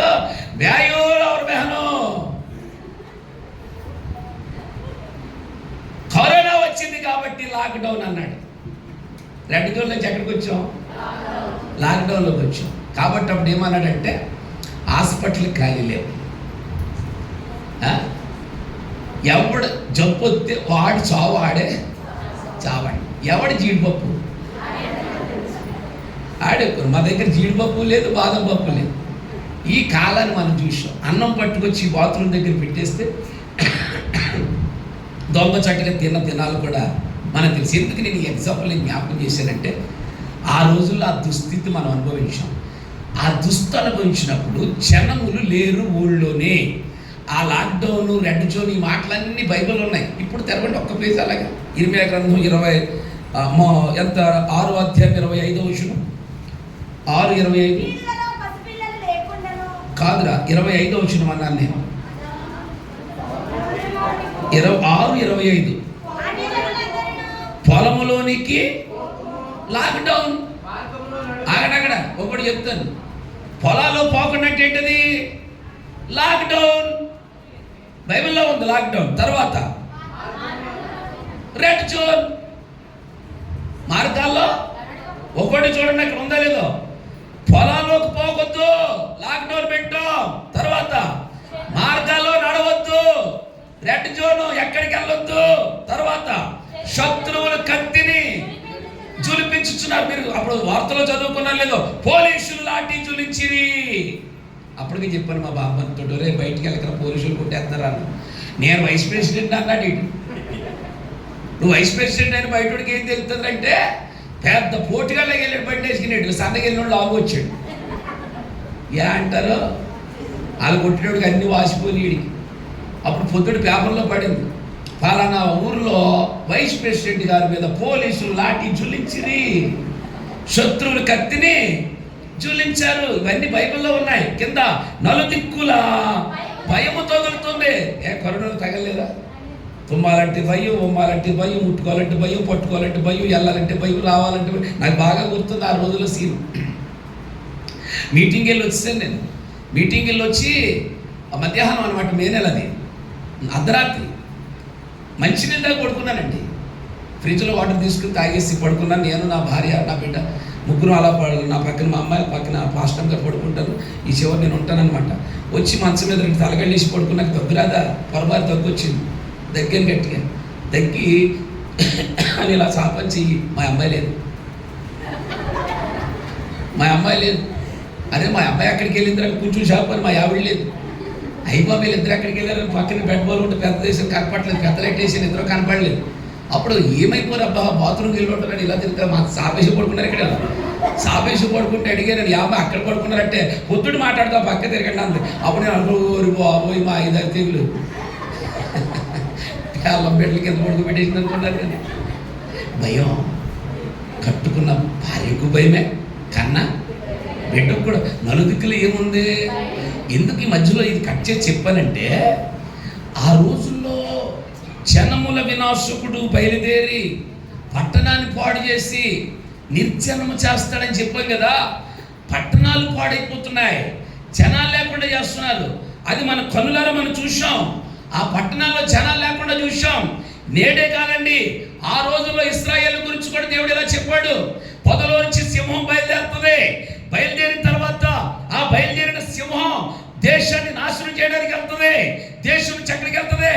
పట్టణానికి వెళ్తుంది. ఇంకో మాట చెప్తాను, పట్టణానికి వెళ్ళిన సింహం గ్రామానికి వెళ్ళలేదంటారా? మాట్లాడరా? వెళ్తుంది కాదు, వచ్చేసింది. దాని కాన్సెప్ట్ చూడండి, లైన్గా తీసుకొస్తాను. అలా బయలుదేరి దేశానికి వెళ్ళి పట్టణానికి వచ్చి, పట్టణం నుంచి ఎక్కడికి వస్తుంది? గ్రామానికి వస్తుంది. మా గ్రామం చిన్న గ్రామం. అక్కడ 200 మంది జనం ఉంటారు. 200 మంది గడపలు అన్నమాట. ఈ 200 మంది గడపలకి 8 ఏస్బో సంఘాలు మాయి. ఏస్బో సంఘాలు పైగా వీళ్ళందరూ మంచివాళ్ళే పాస్టర్లు. కానీ ఒకరికొకరు మాట్లాడుకోడు. ఆయన గారి మైకి ఈయన వైపు పెడతాడు, ఈయన గారి మైకి ఆయన వైపు పెడతాడు. చచ్చిపోతాను. నా సంఘం మాత్రం అక్కడ లేదు, పాల్గొని పోయాను నేను. అక్కడ ఎందుకు ఈ మాట నేను చెప్పానంటే, అందరూ బాగున్నప్పుడు ఈ మధ్యలోకి వచ్చాడు అనుకోండి, నాశనమే. అంత మంచి సేవకులు కూడా నాశనమే. ఆయన గారు ఈయనకి రానివాడు, ఈయన గారు ఆయనకి రానివాడు. ఆయన కోటలు ఎట్టినంటే ఈయన కోటలు ఎట్టేస్తాడు. ఈయన ఇంట్లో పెళ్ళైనప్పుడు ఆయన ఏదో ఎట్టేస్తాడు. ఇక్కడే జనం వెళ్ళిపోతారని జనముల వినాశకుడు గ్రామానికి వచ్చి సంఘాలు నాశనం చేసే ప్రయత్నం వాడు. ఎక్కడ పడితే అక్కడ. మీకు మంచి మాట చెప్తాను, సార్వత్రిక సంఘం రావాలి. సార్వత్రిక సంఘం అంటే ఏంటి తెలుసా? క్రీస్తు 2వ రాకడకు. ఇదిగో ఈ రోజున దానియేలు గారు ఒక కోటను ఏర్పాటు చేసుకున్నారంటే మార్పులో ఉన్న చుట్టుపక్కల సంఘాలన్నీ వచ్చి కూర్చోవాలి. అది సార్వత్రిక సంఘం. అందరూ ఒక చోటకి రావాలి. నోవాహు వాడలోనికి శత్రువులు కూడా వెళ్ళి కూర్చున్నారు. సింహానికి ఎలుక్కి పడదు, 2 ఉన్నాయి, కలిసి ఉన్నాయి. పిల్లికి ఎలక్కి పడదు, 2 ఉన్నాయి, కలిసి ఉన్నాయి. చెత్తలుగా ఉన్నాయి. అలాగా రానున్న దినాల్లో సార్వత్రిక సంఘం అంటే ఏంటి తెలుసా? మొత్తం సంఘాలన్నీ ఒక చోట కూడి దేవుని స్తుతిస్తాయి కదా, అప్పుడండి ఎత్తబడతారు సంఘం. దేవునికి స్తోత్రం చెప్పాలి. గ్రామాల్లోకి వచ్చాడా సంఘాలు పాడు చేస్తాడు. ఇలా అడుగుతాను, గ్రామాల్లోకి వచ్చిన కుటుంబంలోకి రాలేదంటారా? గట్టిగా చెప్పాలి. వస్తాడంటారేంటి? ఆడు ఆల్రెడీ ఎంటర్ అయిపోయాడు. వాడి ప్రయాణం అది కదా. దేశానికి వెళ్ళాడు, దేశం నుంచి పట్టణానికి వెళ్ళాడు, పట్టణం నుంచి గ్రామానికి వచ్చాడు, గ్రామం నుంచి కుటుంబాల్లో కూడా వచ్చాడు. కుటుంబానికి ఆడు వచ్చాడు కాబట్టే కదా స్టార్టింగ్లో ఎంత అందంగా చెప్పుకో కోడల్నే, నా అందమైన కోడలను ఇలాగా రావట్లేదు నాకు మెట్లు. ఇప్పుడు ఏమైంది? కోడలో బెల్లం లాంటి కోడలో అల్లం అయిపోయింది. అల్లం నీది కాదు, తప్పాడు వచ్చేసింది. జనములు వినాశకుడు వస్తే అలాగే జరుగుతుంది. ఎంత మంచి తోటి కోడలు కలిసి ఉండేవాళ్ళు, ఒకే రంగు చీర కట్టుకుని ఒకే జూలియర్ వేసుకుని వీళ్ళిద్దరూ డిమార్ట్ కలిసి వెళ్ళి ఒకే అన్నం తినేవాళ్ళు. మధ్యలోకి వచ్చేసాడు ఎవడో. జనముల వస్తే ఏమవుతుంది? నాశనం. ఒకే రొమ్ము పోలు తాగిన అన్నదమ్ములు కొట్టుకోవడానికి గల కారణం వీడే. ఎవడో? జనముల. తప్పేది కాదు, వాడు వస్తేనే. ఇంకో మాట నేను చెప్పాలి మీకు, సాతానికి నువ్వు అవకాశం ఇస్తేనే వాడు వస్తాడు. నువ్వు ఇవ్వకపోతే వాడు రాడు. వింటున్నారా? నువ్వు ఇవ్వకపోతే వాడు రాడు. యేసయ్య సిలువకి వెళ్తానన్నప్పటికే, సిలువకి వెళ్తానన్నప్పుడు అందరు శిష్యులు బాగానే ఉన్నారు. ఒక్కడు వచ్చి అన్నాడు, అలా కాదు నాయన వెళ్ళడానికి లేదన్నాడు. ఎవరు? పేతురు. ఇప్పుడు యేసయ్య పేతురుని తిట్టాడా సాతాన్ని తిట్టాడా? సాతాన వెనకకు పొమ్మన్నాడు. వింటున్నారా? సాతాన్ని ఇప్పుడు దేవుడు అలాగే అన్నాడు, పొమ్ము వెనకకు పో, మా పేతురు వచ్చలే అంటే పేతురు అవకాశం ఇచ్చాడు కాబట్టి నేను మరలా చెప్తున్నాను, ఏదేని తోటను కాయడానికి దేవుడు కావలిదారుడిగా పెట్టుకున్నాడు. ఎవరికే? ఆదాముని. కావలి సరిగ్గా కాయలేని కారణం చేస్తే ఏదేని తోట నుంచి బయటికి నెట్టేసాడు. అతను కాసుంటే సర్పం వచ్చేది కాదు కదా. ఇప్పుడు మీరు చెప్పండి, కుటుంబాల్లోకైనా గ్రామాల్లోకైనా నీవు అవకాశం ఇస్తేనే వాడు వస్తాడు. స్తోత్రం చెప్పాలి ఒకసారి. దొంగోడు ఎందుకు వస్తాడు? ఎప్పుడు వస్తాడు? నువ్వు అవకాశం ఇస్తేనే వస్తాడు. తలుపులు బిగించుకోండి అని చెప్పినప్పుడు గట్టిగా బిగించుకుంటే రావడానికి వాడికి అవకాశం ఉండదు. నువ్వే గాడిద గుడ్డి నాకేంటి, నా దగ్గరికి ఎవడు వస్తాడు అనుకున్నావా? ఆడు దొంగ దోచుకుని వాడు కాడు ఎత్తుకెళ్ళిపోతాడు. భక్తి జీవితం కూడా అంతే. భక్తి జీవితం కూడా అంతే. మనం అనుక్షణము ప్రార్థనతో ప్రాకారం కట్టుకోవాలి. అదే చెప్పాలి ఒకసారి. స్తుతులతో గోడలు కట్టుకోవాలి. ఆమె చెప్పండి ఒకసారి. మహిమతో మన ప్రాకారాలు నిలబెట్టుకోవాలి. ఆమె చెప్పాలి ఒకసారి.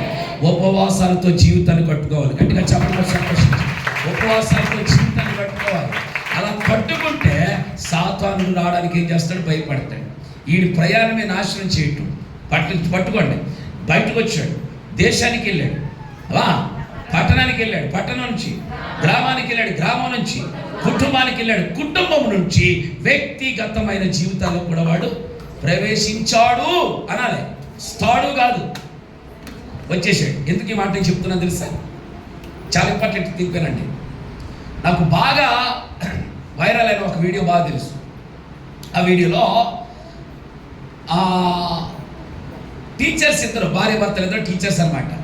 ఈ భార్య భర్తలు ఇద్దరు టీచర్స్ అయితే లేక ఆడపిల్ల పుట్టింది అమ్మాయికి. వీళ్ళకి ఆడపిల్ల పుడితే 2 సంవత్సరాలు బాగా పెంచారు. ఇంటి దగ్గర సెలవు పెట్టుకుని ఆ మేడం గారు పెంచింది. 2.5 సంవత్సరాలు వచ్చేసరికి ఒక ఆయాను పెట్టారు.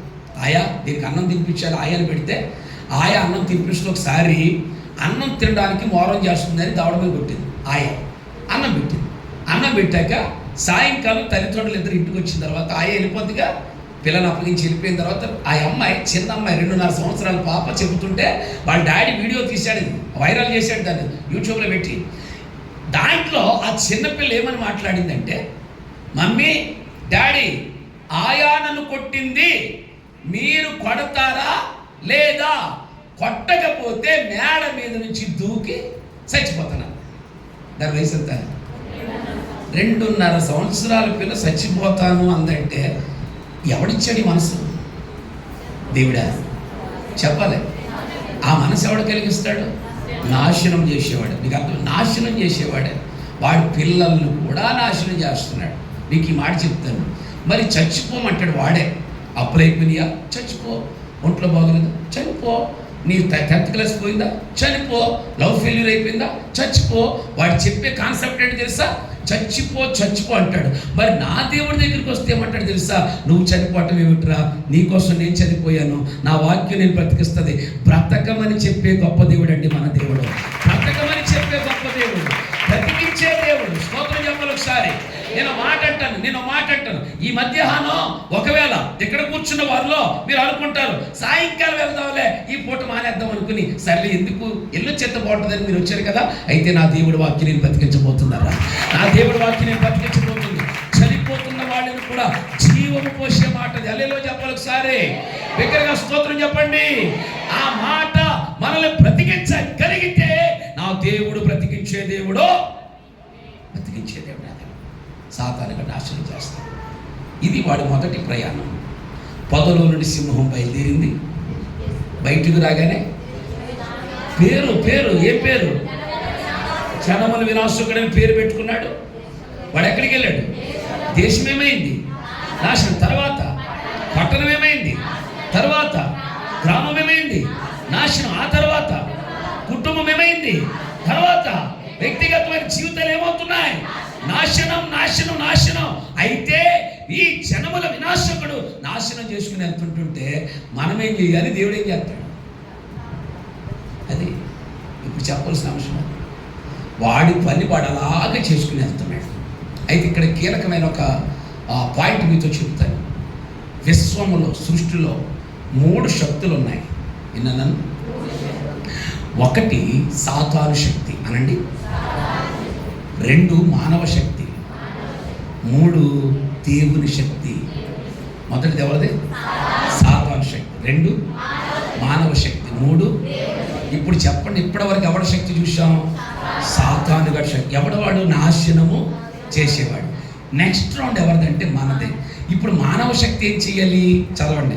ఇందుకై గోనె బట్ట కట్టుకునుడి, రోదనము చేయుడి, కేకలో.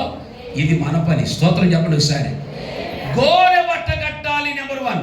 రెండవది రోదనము చేయాలి. 3వది కేకలు పెట్టాలి. ఇది మన పని. అప్పుడు ఈ 3 పనులు మనం చేస్తే అప్పుడు ఆయన పని ఉంటుంది లాస్ట్.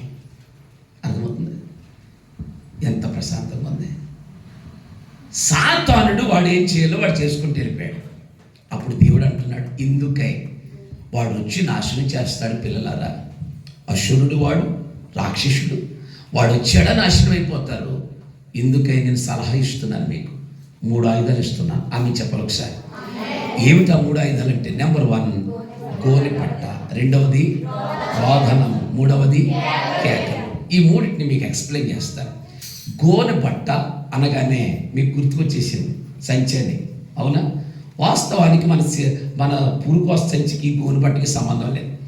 గోనె పట్టని యూదులు తయారు చేసుకున్న వస్త్రం. అది యూదులు ఎందుకు తయారు చేసుకున్నారు, దేంతో తయారు చేసుకున్నారంటే, యూదులు ఈ గోనె పట్టనే నల్లని మేక వెంట్రుకలు వడసి వస్త్రంగా తయారు చేసుకున్నారు.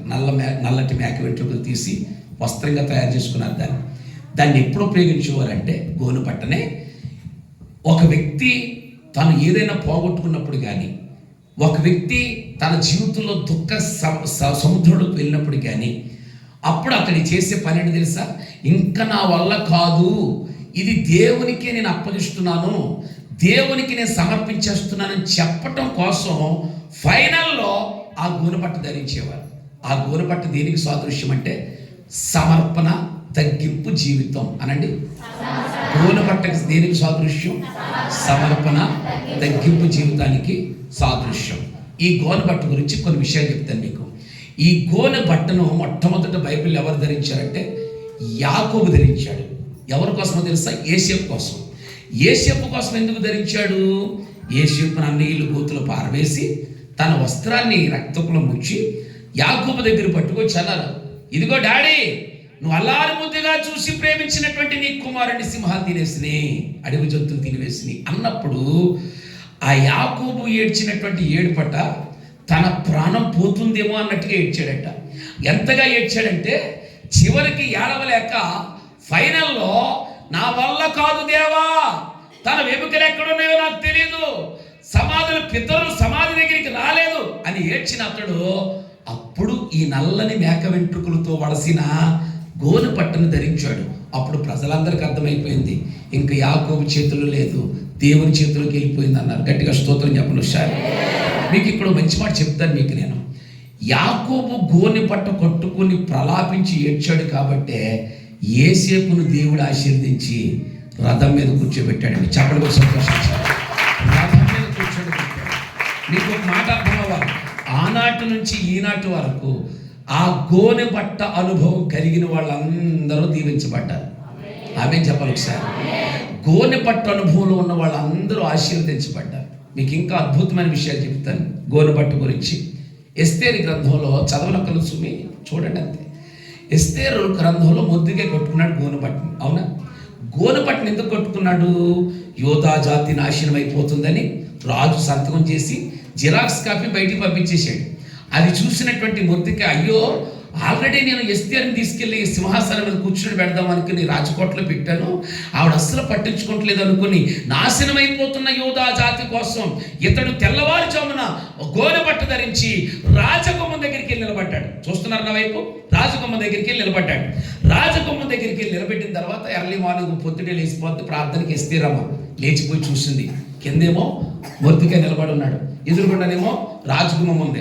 ఇప్పుడు రాజుగారు కనుక నిద్దట్లోంచి లేచి కళ్ళు ఇలా నలుపుకొని వచ్చి బయటకు చూసేసరికి ఉద్యానవనాలు కనిపించాలి. గోనె పట్ట కొట్టుకున్నవాడు కనిపించాడు అనుకోండి, తల నరికి అవతల పడేస్తాడు. ఇది శాసనం. ఇప్పుడు ఎవరు నిలబడ్డారు? మొర్దెకై నిలబడ్డాడు. మొర్దెకై నిలబడితే అది చూసిన ఎస్తేరు షండుని పిలిచి, నాయనా ఇప్పటికే గోనె పట్ట కట్టుకున్నాడు అతడు. అతని దగ్గరికి వెళ్ళి ఈ తెల్లని వస్త్రం ఇచ్చి కట్టుకోమంటే అప్పుడు షండు వచ్చి, అయ్యా మీరు గోనె పట్టు కట్టుకున్నారట, ఇప్పుడు రాజుగారు వచ్చారని మీ తలకాయ నరికేస్తాడు, ఎస్తేరు గారు తెల్లని వస్త్రం ఇచ్చింది అని చెబుతాడు. అప్పుడు కబురు పెడతాడు, ఎస్తేరుని రక్షించడానికి పెడితే మళ్ళీ ఇలాంటి బట్టలు కట్టుకోమనంటుందంటే వెళ్ళి చెప్పావిడికే ఆవిడని రాజుతో మాట్లాడమనంటే మళ్ళా కబురు పెడుతుంది. ఎలాగో తెలుసా? రాజుతో అన్ని వేళలా మాట్లాడడానికి ఉండదు, దండం చూపించినప్పుడు వెళ్ళాలన్నప్పుడు అప్పుడు అరుస్తాడని కింద నుంచి. ఎలా అరుస్తాడు తెలుసా? ఎస్తేరు, యోధా జాతి నాశనం అయిపోతుంటే మౌనముగా ఉండుటకి ఇది సమయం కాదు. స్తోత్రం చెప్పండి ఒకసారి. మన దేశం నాశనం అయిపోతుంటుంటే ఒక్క మార్త గ్రామంలో ఈ మందిరములో మీరు చేస్తున్న ప్రార్థన దేశమును రక్షించును గాక. గట్టిగా స్తోత్రం చెప్పాలి ఒకసారి. ఇది మౌనంగా ఉండే సమయమో? ఇంట్లో వాళ్ళతో చెప్పండి, మీ ఇంట్లో వాళ్ళతో చెప్పండి, వీధిలో చెప్పండి. మనం సంవత్సర కాలం దేవుడు మనం దీవించాడు. ఇది మౌనంగా ఉండే సమయమో కాదు. కనీసం మనకి ఇచ్చిన అవకాశంలో ప్రార్థించదుము గాక. అప్పుడు అంటాడు ఎస్తేరు, ఇది మౌనంగా ఉండే సమయం కాదు అంటాడు. ఒకవేళ నువ్వు మౌనంగా ఉన్న యూదులకు సహాయము వేరే దిక్కు నుంచి పంపిస్తాడు. బికాస్ ఆఫ్ గోనెపట్ట. కొట్టండి చెప్పండి. వేరే దిక్కు నుంచి పంపిస్తాడు నాకు. ఎందుకంటే నేను కట్టిన గోనెపట్ట పవర్ అలాంటిది. అలేలో చెప్పాలి ఒకసారి. చాలా జాగ్రత్తమేనండి. అందుకే జనముల వినాశకుడు ప్రతి గ్రామంలో, కుటుంబంలో, వ్యక్తిగతమైన జీవితంలో, పట్టణాల్లో, దేశాల్లో వచ్చి నాశనం చేస్తున్నాడు. కాబట్టి మనము చేయవలసిన పని గోనె బట్ట ధరించదుము గాక. గోనె బట్ట దేనికి సాదృశ్యం? తగ్గింపు జీవితం అనండి. గోనె బట్ట దేనికి సాదృశ్యం? తగ్గింపు జీవితానికి. హల్లెలూయా చెప్పండి ఒకసారి. అందరూ హల్లెలూయా అనండి. పాస్టర్గా నేను తగ్గించుకుని ఉంటాను అన్నవాళ్ళు హల్లెలూయా చెప్పండి. ప్రస్తుతం తగ్గించుకునే బతుకుతున్నాను అన్నవాళ్ళు హల్లెలూయా చెప్పండి. మీ అందరిని బట్టి దేవునికి స్తోత్రం. మీ పక్క వాళ్ళు చెప్పండి, ఇప్పుడు తగ్గించుకున్నట్టుందో లేదో. హల్లెలూయా అంటే చాలా సులువు కదా. జిఎస్టీకి వచ్చావు, అకౌంట్లో డబ్బులకు వచ్చావు, హల్లెలూయా అనమాట అందరూ హల్లెలూయా అనేసారు. అసలు మీరు తమరు తగ్గించుకుంటున్నారో లేదో మీ భర్తను అడిగి చెప్తుంది, తెలుస్తుంది. మనం తగ్గుతామో లేదో. ఒక ఆయన ఇది కోపంతో వారం రోజులకి అన్నం పెట్టదండి. ఎంత తగ్గింపుదనమో నేను ఎలా చెప్పనివ్వండి. తగ్గింపు అనేది క్రైస్తవుడికి ఆభరణం లాంటిది. ఆమె చెప్పాలి ఒకసారి. పాస్టర్ గారు ఎందుకు తగ్గాలంటారా? నా ప్రభు మరణమగునంతగా తనను తాను తగ్గించుకున్న దేవుడు. అయితే ఆయన పిల్లలుగా ఆయన బ్లడ్ మనలో ఉంటే తగ్గుదుము గాక. ఎంతగా తగ్గుదుమో తెలుసా? నేల మట్టుకు తగ్గుదుము గాక. అబ్రహాము వెండి బంగారములు కలిగి బహు ధనవంతుడు. అలాంటి ధనవంతుడు అట ఆయన ఎదుటికి వచ్చేసరికి నేల మట్టుకు వంగి సాగిలిపడ్డాడు అతడు. ఇప్పుడు నేను మాట చెప్తాను. మనం ఎంత ఉన్నా ఆయన ఎదుట తగ్గగలిగితే దేవుడు జనముల వినాశకుడు వారి నుంచి మనం తప్పిస్తాడు. హల్లెలూయా. అందుకే చెప్పాడు, జనముల వినాశకుడు వస్తున్నాడు కాబట్టి మనం ఏ అనుభవానికి రావాలి? గోనె పట్ట అనుభవానికి రావాలి. అందుకే ఈ కూడికలండి. ఉపవాస కూటాలు దీనికో తెలుసా? తగ్గింపుతానం నేర్చుకోవడానికి. బైబిల్ గ్రంథంలో ఆ గోనె పట్టు కట్టుకుని ఉపవాసం ఉండి ప్రార్థన చేసినటువంటి నినివే పట్టణస్తులను దేవుడు రక్షించుకున్నాడు. ఆమె చెప్పాలి. బైబిల్ గ్రంథంలో ఆ గోనె పట్టు కట్టినటువంటి ఆ దావీదు కాలంలో గోనె పట్టు కట్టుకున్న తర్వాత ఓర్నాను కాలం దగ్గర వాళ్ళ మీద కూస్తున్న ఖడ్గా నాపు చేశాడు దేవుడు, తీగులు నాపు చేశాడు. ఆమె చెప్పాలి. ఆహాబు కాలంలో గోనె పట్టు కట్టుకుని ప్రార్థించిన తర్వాత తన తరములో రావాల్సినటువంటి శిక్షను తర్వాత తరాలకు పంపించాడు. శత్రువులు కూడా దేవుడు క్షమించాడు బికాస్ ఆఫ్ గోనె పట్ట. నేను అంటాను, మందిరంలోనైనా సంఘంలోనైనా మనందరూ తగ్గాలి. ఓ మాట అడుగుతాను మీ అందరినీ, ఎవరు చుట్టాలు వాళ్ళ ఇంటికి వెళ్తారుగా? ఏమన్నా నేను? ఎవరు చుట్టాలు వాళ్ళ ఇంటికి వెళ్తారుగా? ఇప్పుడు నువ్వు గర్వించే వాళ్ళకి ఏ చుట్టం వస్తాడు? నాశనానికి ముందు గర్వం నడుస్తుంది. గర్వం ఎవరి తాలూకా? సైతాన్ గారి తాలూకా. అవునా? గర్వం ఎవరి తాలూకా? సైతాన్ గారి తాలూకా. ఇప్పుడు నువ్వు గర్వించేవాడిని ఇంటికి వచ్చి చుట్టం ఎవడో? సాతాను. నువ్వు తగ్గించుకుంటే ఇంటికి వచ్చే చుట్టం ఎవరో? దేవుడు. తగ్గించుకునే వారి దగ్గరికి దేవుడు వెళ్తాడు, హెచ్చించుకునే వారి దగ్గరికి. ఇలానే చెప్తాను వినండి. సంఘంలోనైనా కుటుంబంలోనైనా మనం దేవుని ఎదుట తగ్గగలిగితే దేవుడు మన బహుగా దీవిస్తాడు. గట్టిగా స్తోత్రం చెప్పండి సార్. మనకు ఇప్పుడు ఆ స్థితి లేదుగా. ఆ స్థితి లేదుగా.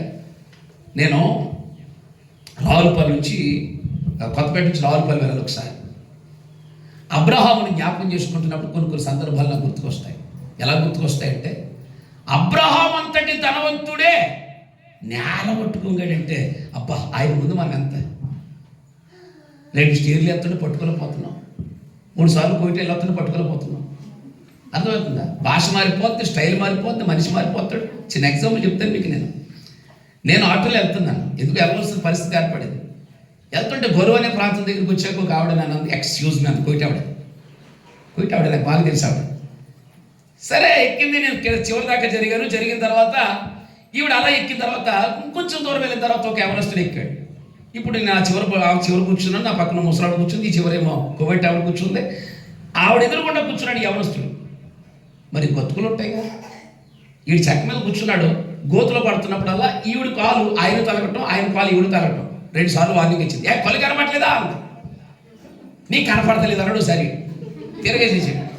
తిరగేసేసేటప్పటికి గొడవ అయిపోతుంది అనుకున్నా, ఆగిపోయింది. ఇంకొంచెం వెళ్ళిన తర్వాత ఆ మోకాలు వచ్చి ఈవిడ మోకాలు జరిగినాయి అంట. ఇద్దరికి దెబ్బలాట అయిపోయింది. చూసావా, ఇందా చెప్పాను, నువ్వు కావాలని చెప్తున్నావు అంది ఈ కోయిట ఆవిడ. అతన్ని ఆడన్నాడు. అలాంటప్పుడు కారులో వెళ్ళాలి. ఎక్కడికి ఎందుకు వచ్చావు నువ్వు అని నా ఇష్టం, నేను ఎక్కుతాను దెబ్బలాడుకుంటుంటే వీళ్ళిద్దరు దెబ్బలాడితే పెద్దది అయిపోయింది. నేను ఊరుకోండి సరే ఊరుకోవట్లేదు. ఆ కంగారులో ఆవిడ తిట్టిందని, మరి ఇంగ్లీష్ తిట్టిందో తెలుగు తిట్టిందో నాకు అర్థం కాలేదు. తిట్టు మాత్రం తిట్టింది. నేను చెప్తానే నా తిట్టేయటం ఏమని తిట్టింది అనుకుంటున్నావు అండి? వై ఆర్ యు కమింగ్ మీదకే, వై ఆర్ యు కమింగ్ మీదకే, బికాజ్ ఐ వెరీ లోకువా అందండి. బ్యాంకులు వచ్చేసి నాకు దెబ్బతోటి నీ ఇంగ్లీష్ తాగలేయ, నువ్వు కొయిటెళ్ళతో మాత్రం ఇంగ్లీషు తెలుగు కలిపి మిక్సింగ్ వేస్తావా? బుర్ర పాడైపోద్ది నాకు. ఎందుకు వచ్చింది కలవ మనకే? ఇంగ్లీషు రాదు తెలుగు రాదు. వై ఆర్ యు కమింగ్ మీదకే బికాజ్ ఐ వెరీ లోకువా. నాకు కాసేపు బుర్ర పాడైపోద్ది నా బూతులే. నాకు మనం తగ్గిపోదుము కాక, గట్టిగా స్తోత్రం చెప్పండి ఒకసారి. ప్రభు పాదాల మట్టుకు తగ్గిపోదుము కాక. తగ్గే కొలది హెచ్చించే దేవుడు, ఆమె చెప్పాలి. తగ్గే కొలది బలపరిచే దేవుడు ఆయన. నా సంఘములో సేవకునితో తగ్గుదుము కాక. ప్రభు ఎదుట మనము మోకాల మట్టుకు తగ్గగలిగితే జనముల వినాశకుని నాశనం చేసే సర్వశక్తిమంతుడు ఆయన. జనముల వినాశకుడు. అందుకే వాడు మన మీదకి వస్తున్నవాడు, మన మీదకి వస్తుంది. రాజమండ్రి సంఘం నడిపేవాడు నేను. ఆ సంఘంలో ఆ పొడవుగా ఉంటుంది, మీకు లెక్క పొడవుగా ఉంటుంది అనమాట. నేనే మౌలు కూర్చుంటే ఆదివారం ఫుల్ సీట్ అయిపోద్ది. మొదటి ఆదివారం ఖాళీ ఉండదు. బయట మేము టెంట్స్ వేస్తాం. ఆ టెంట్లు వేసినప్పుడు బయట చైర్స్ వేస్తాం. టైంట్లో సైడ్లో కూర్చుంటారు వాళ్ళందరూ. ఈలోగా మా సంఘానికి ఒక మంచి అలవాటు నేర్పని నేను. ఇక్కడ పాలకులైనా ఇక్కడైనా అంతే. ఆ సంఘంలో మాట్లాడుకోవడానికి ఉండదు, సైకిల్ చేసుకోవాలన్నమాట. సైకిల్ తప్ప మాట్లాడుకోకూడదు. ఆ టైంలో ఏం జరిగిందయ్యా అంటే, ఇక్కడ నేను నిలబడి, ఇక్కడ పోడియం ఇలాగా రైల్స్ ఉంటాయి, నేను ఆ మూల కూర్చుంటాను కింద. అక్కడ ఇంకొక పోడియం ఉంటుంది అన్నమాట సాక్ష్యాలు చెప్పడానికి. ఈ లోపల ఆ పాస్టర్ గారు కూర్చున్న ఆ స్థలంలో ఒక ఆవిడ సాక్ష్యం చెప్పడానికి వచ్చింది. ఫుల్ సీటర్ అనమాట. రెండో వాడు లోపల రాడనమాట. వచ్చి సాక్ష్యం చెప్తుంది. దేవునికి స్తోత్రం. అయ్యగారికి అమ్మగారు కొందరు సాక్ష్యం చెప్తుంది. బైబిల్ తెచ్చేసుకుంది. ఖాళీ ఉంటుంది కదా సీట్ అది. ఇప్పుడు ఎక్కడి నుంచి వచ్చిందో వరలక్ష్మి వచ్చి అక్కడ కూర్చుంది. భాగ్యవతి వచ్చి కూర్చుంది. ఇప్పుడు వరలక్ష్మి గారు వచ్చి సాక్ష్యం చెప్తుంది. ఆ సీట్లో ఆవిడ కూర్చుంది. ఎందుకో నేను బైబిల్ చదువుకుంటూ అట్లా చూసేసరికి ఈవిడ సీట్ ఖాళీ ఉండాలి కదా అంటే అక్కడే ఆ ప్లేస్లో కూర్చుంటుంది.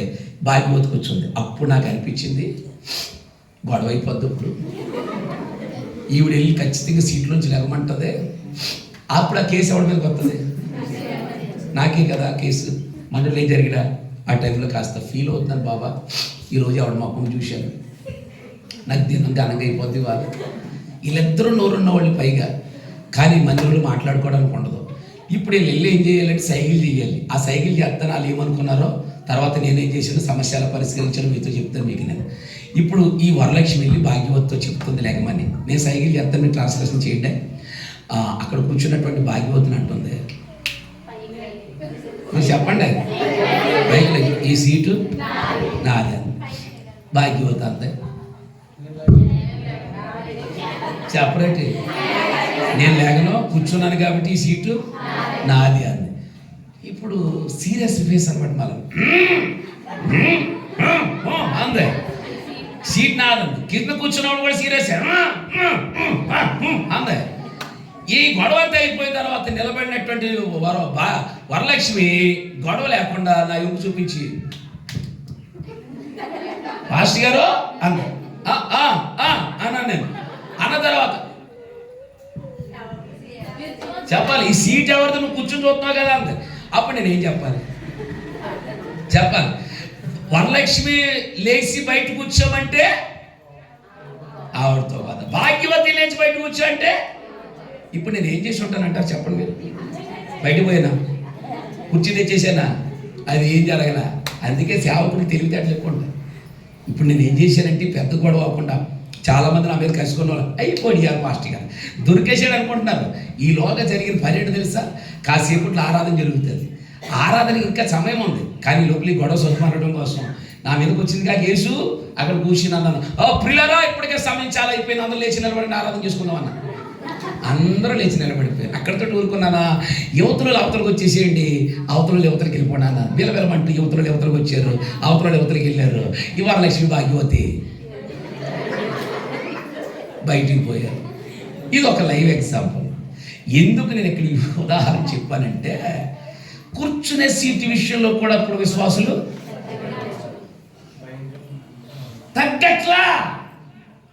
ఓ ఊ ఆ. తగ్గట్లేదు. తగ్గకపోతే ఎలాగా? ఇక్కడ లాజిక్ మిస్ అయింది భాగ్యవతి. నిజంగా వరలక్ష్మి వెళ్ళి భాగ్యవతి అక్క కూర్చున్నావు, సరే సరే కూర్చో, నేను వెళ్తున్నానంటే ఏమంటదే? అవుతుంది, నువ్వు కూర్చో అంటదా? చిన్న ప్రేమలు మిస్ అయిపోతాం మనం. చిన్న ప్రేమలు మిస్ అయిపోతాం. కూర్చునే సీట్ విషయంలో తగ్గు, దాని విషయంలో తగ్గు. నేను మాట్లాడుతున్న హెచ్చించుకోవడం మన దగ్గర ఏముందండి? మాట్లాడాలి, గట్టిగా చెప్పాలి. హెచ్చించుకోవడం మన దగ్గర ఏముంది? ఏమీ లేదు. ఈ బట్ట దేవుడిచ్చింది, స్తోత్రం చెప్పాలి ఒకసారి. ఈ పొట్ట దేవుడిచ్చింది, ఆమె చెప్పాలి. ఈ కట్ట దేవుడిచ్చింది, ఆమె చెప్పరా? పిల్లలు మీకు బాగా అర్థం అవ్వాలి. అసలు మన జీవితాలను ఆలోచిస్తే కింద నుంచి పైకి వచ్చినోడు మనందరం, అంటే కింద నుంచి పైకి వచ్చినోడు ఇది అనుకుంటారు మీరు. అసలు మన జీవితాన్ని దేవుడు ఆశీర్వదించాడు. అల్లేలో చెప్పాలి. అన్ని దేవుడి కృప అనండి ఒకసారి. ఇవాళ ఎలాగున్నానంటే దేవుడి కృప అని చెప్పండి. ఖచ్చితంగా చెప్తాను, ఎందుకంటే మీకు ఒక ఉదాహరణ చెప్తాను. అందరూ ఫీల్ అవ్వకుండా చెప్పండి. మట్టి పేడ పట్టుకుని అలుక్కుని దినాల నుంచి వచ్చిన వాళ్ళు కాదు ఎంతమంది ఉన్నారు? చేయగలండి. సూపర్ మీరందరూ. దేవుడు మీ అందరిని ఆశీర్వదించును గాక. ఇయ్యాలంటే ఆళ్ళ టెక్కో, ఈళ్ళ టెక్కో, ఆళ్ళ టెక్కో, వాళ్ళ టెక్క వచ్చేసింది. కానీ ఆ వేళ మన జీవితాలు ఏంటి తెలుసా? మట్టి పేడ పట్టుకుని ఊరిపాకలో ఉన్న దినాలు. మీకు సంగతి గుర్తు చేయనా? ఆ దినాల్లో సరైనటువంటి ఇల్లు లేకపోతే 3 తాటాకుల ఇల్లులో ఉంటే వర్షం కురుస్తుంటే కింద గిన్నెలు పెట్టుకు బతికేసాం కదా. ఇవాళ దేవుడు చక్కగా సీలింగ్స్, హీలింగ్స్ వాళ్ళని ఇచ్చాడు. అర్థమవుతుందా? ఆ దినాలు అలా బతుకాం. సరైన ఇల్లు లేదు, సరైన వసతులు లేవు, సరైన తిండి లేదు కదా. ఆ రోజులు అలా బతుకాం.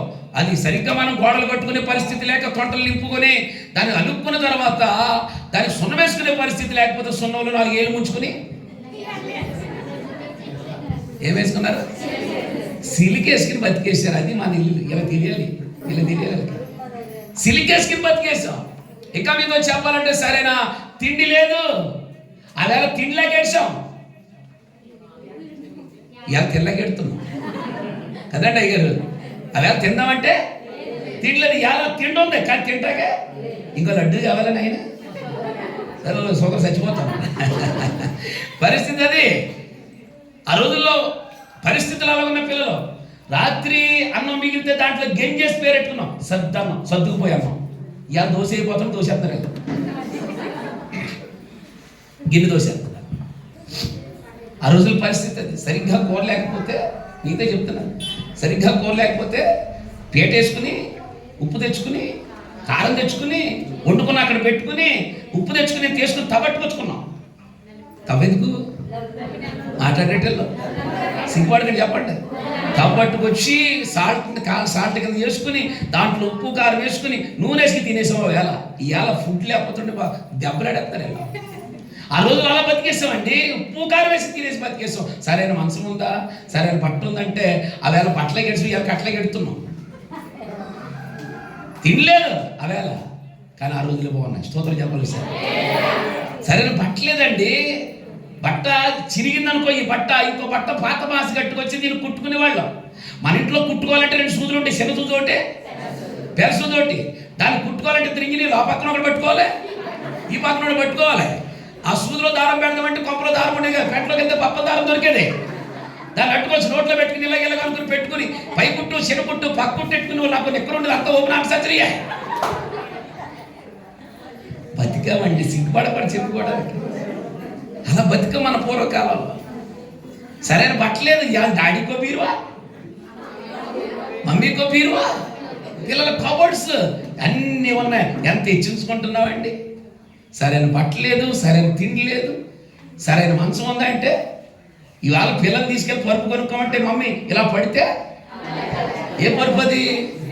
స్ప్రింగ్ పరుపు. మాకుండే అవేళ దరిద్ర కొట్టి మంచాలు, నొలక మంచాలు, బంతి మంచాలు. వారానికి ఒకసారి బయటకు వచ్చి కరెక్ట్ కొట్టి తిని పడి కింద. ఏం చెప్పాలి? ఈ బలులు తెలియాలి, నలుగులు పడి ఇన్ని.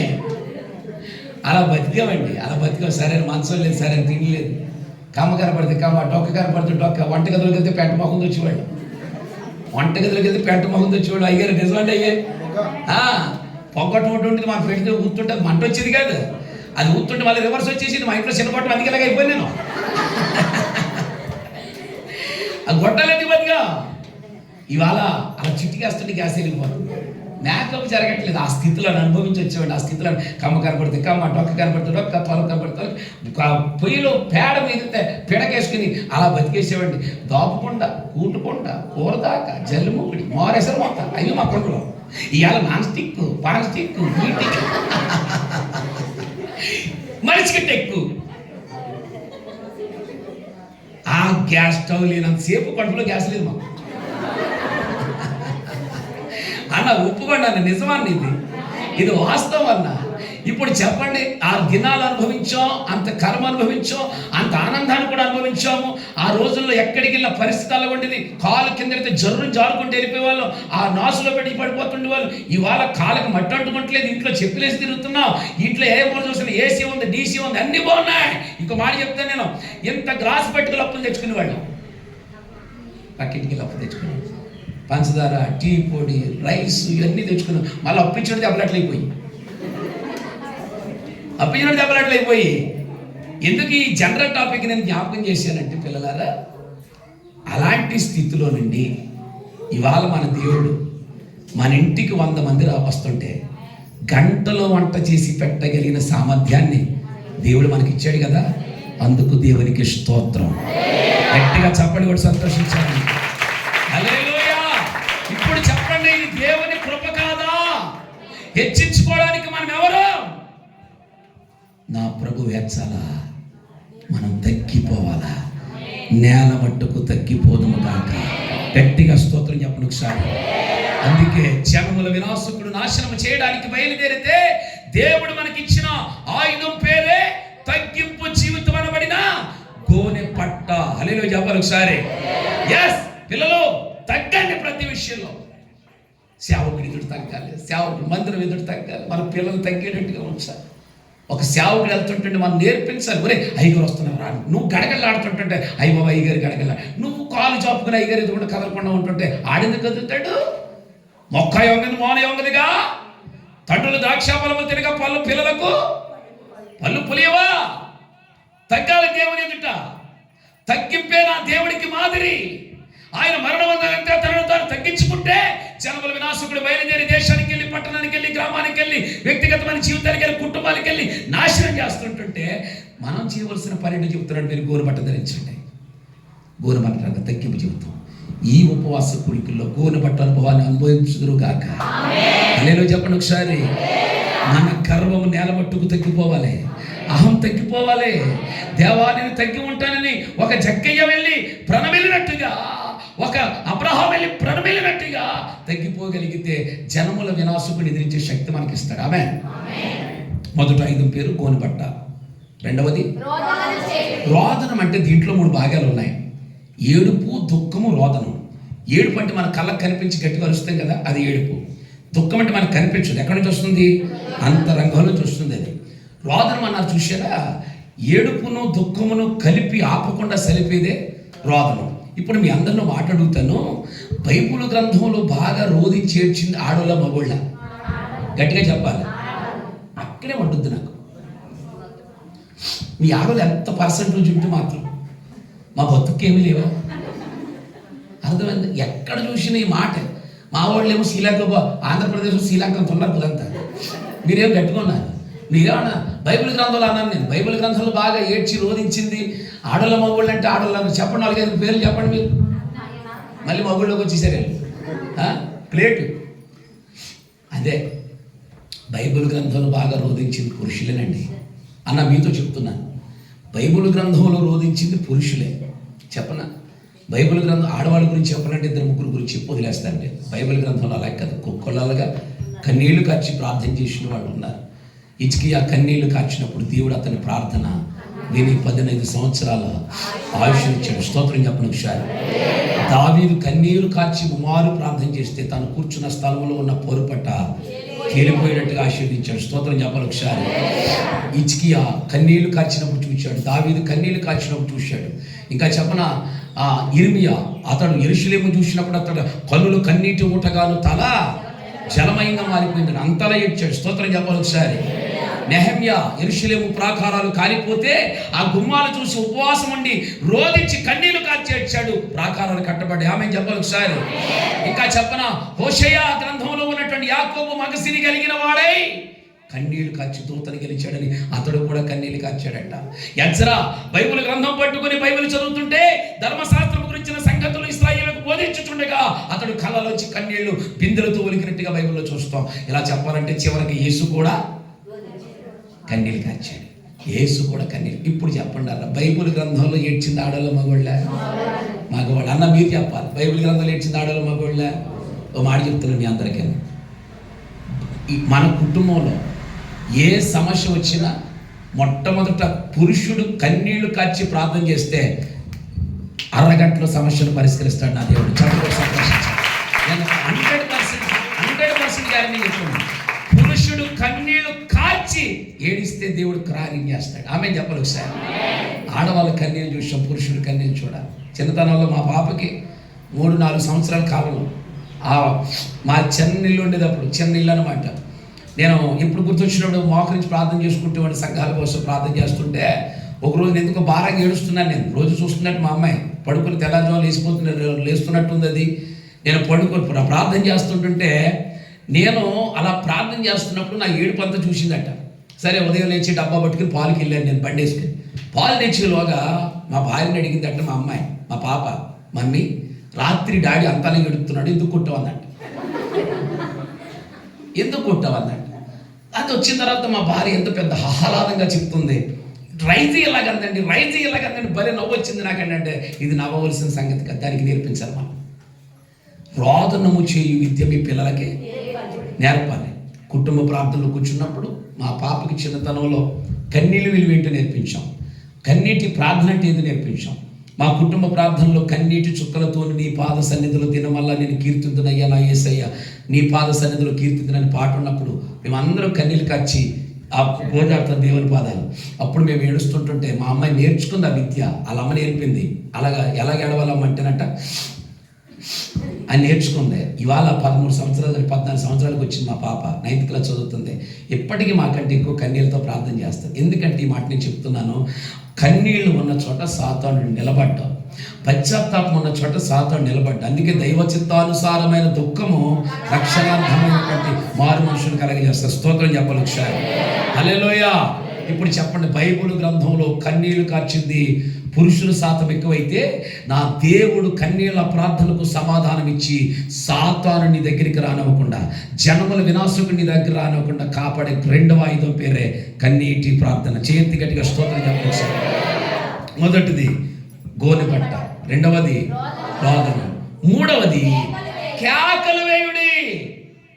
కేకలు ఏ కేకలు వేయాలి ఏది కేకల? భర్త మీద వేసినట్ట, భార్య మీద వేసినట్ట, పిల్లల మీద వేసినట్ట. కేకలు అనే మాటకు బైబిల్ గ్రంథంలో స్తుతులు అనండి, స్తుతులు. ఆమె చెప్పాలి ఒకసారి. స్తుతులు అనే మాటకు దేవుడు మన సింహాసనానికి ఆసీనుడు అవుతున్నాడని దానికి అర్థం. ఏ నోట స్తుతి ఉంటే ఆ స్థితి ఇప్పుడు గమ్యస్థానంకు ఆశీర్వాదకరంగా ఉంటుంది. ఆమె చెప్పాలి ఒకసారి. స్తుతి నీ స్థితిని మార్చేస్తుంది. హల్లెలూయా చెప్పండి గట్టిగా. హల్లెలూయా చెప్పాలి. కేకలు వేయాలి. ఆమేన్. ఇలా చెప్పనివ్వండి. మీ సంఘాన్ని చూసినప్పుడు నాకు కాస్త భయం. ఎందుకంటే కొన్ని సంఘాలకి నన్ను వాక్యం చెప్పడానికి పిలుస్తారు, అసలు కేకలు ఉండవు, కన్నీటి ప్రార్థన ఉండదు, ఆ పరిశుద్ధాత్మ భాషలు ఉండవు. అలాంటివి చూసినప్పుడు నేను చాలా ఎలర్ట్గా ఉంటాను. హల్లెలూయా చెప్పడానికి కూడా కొన్ని బ్రదరణ మిషన్లో కానీ కొన్ని బాప్టిస్ట్ మిషన్లో కానీ తీసుకెళ్తుంటారు వాక్యం చెప్పడానికి. నాకు అర్థమైపోద్ది. కనీసం హల్లెలూయా చెప్పకుండా 2 గంటల వాక్యం చెప్తారు, ఆమె చెప్పకుండా చెప్తారు, వాళ్ళకి అర్థమయ్యేటట్టు. ఇప్పుడు మన పెంతుకొస్తు సంఘాల దగ్గరికి వచ్చినట్టు నా హృదయం ఎంత ఆనందపడిపోతుంది. వీళ్ళందరూ మా వాళ్ళే, మా తోలగే, మా వాళ్ళని ఎంత ఆనందిస్తుంటాం. మనకి ఇచ్చిన దేవుడు భాగ్యం ఏంటి తెలుసా? స్తుతులండి. చెప్పండి కూడా సంతోషించాం. ఆ స్తుతులు చెల్లించే భాగ్యం దేవుడు మనకి ఇచ్చాడు. అందుకే దేవుడికి స్తోత్రం. ఆమేన్. ఎరుకో గోడలు అడ్డొస్తున్నాయి.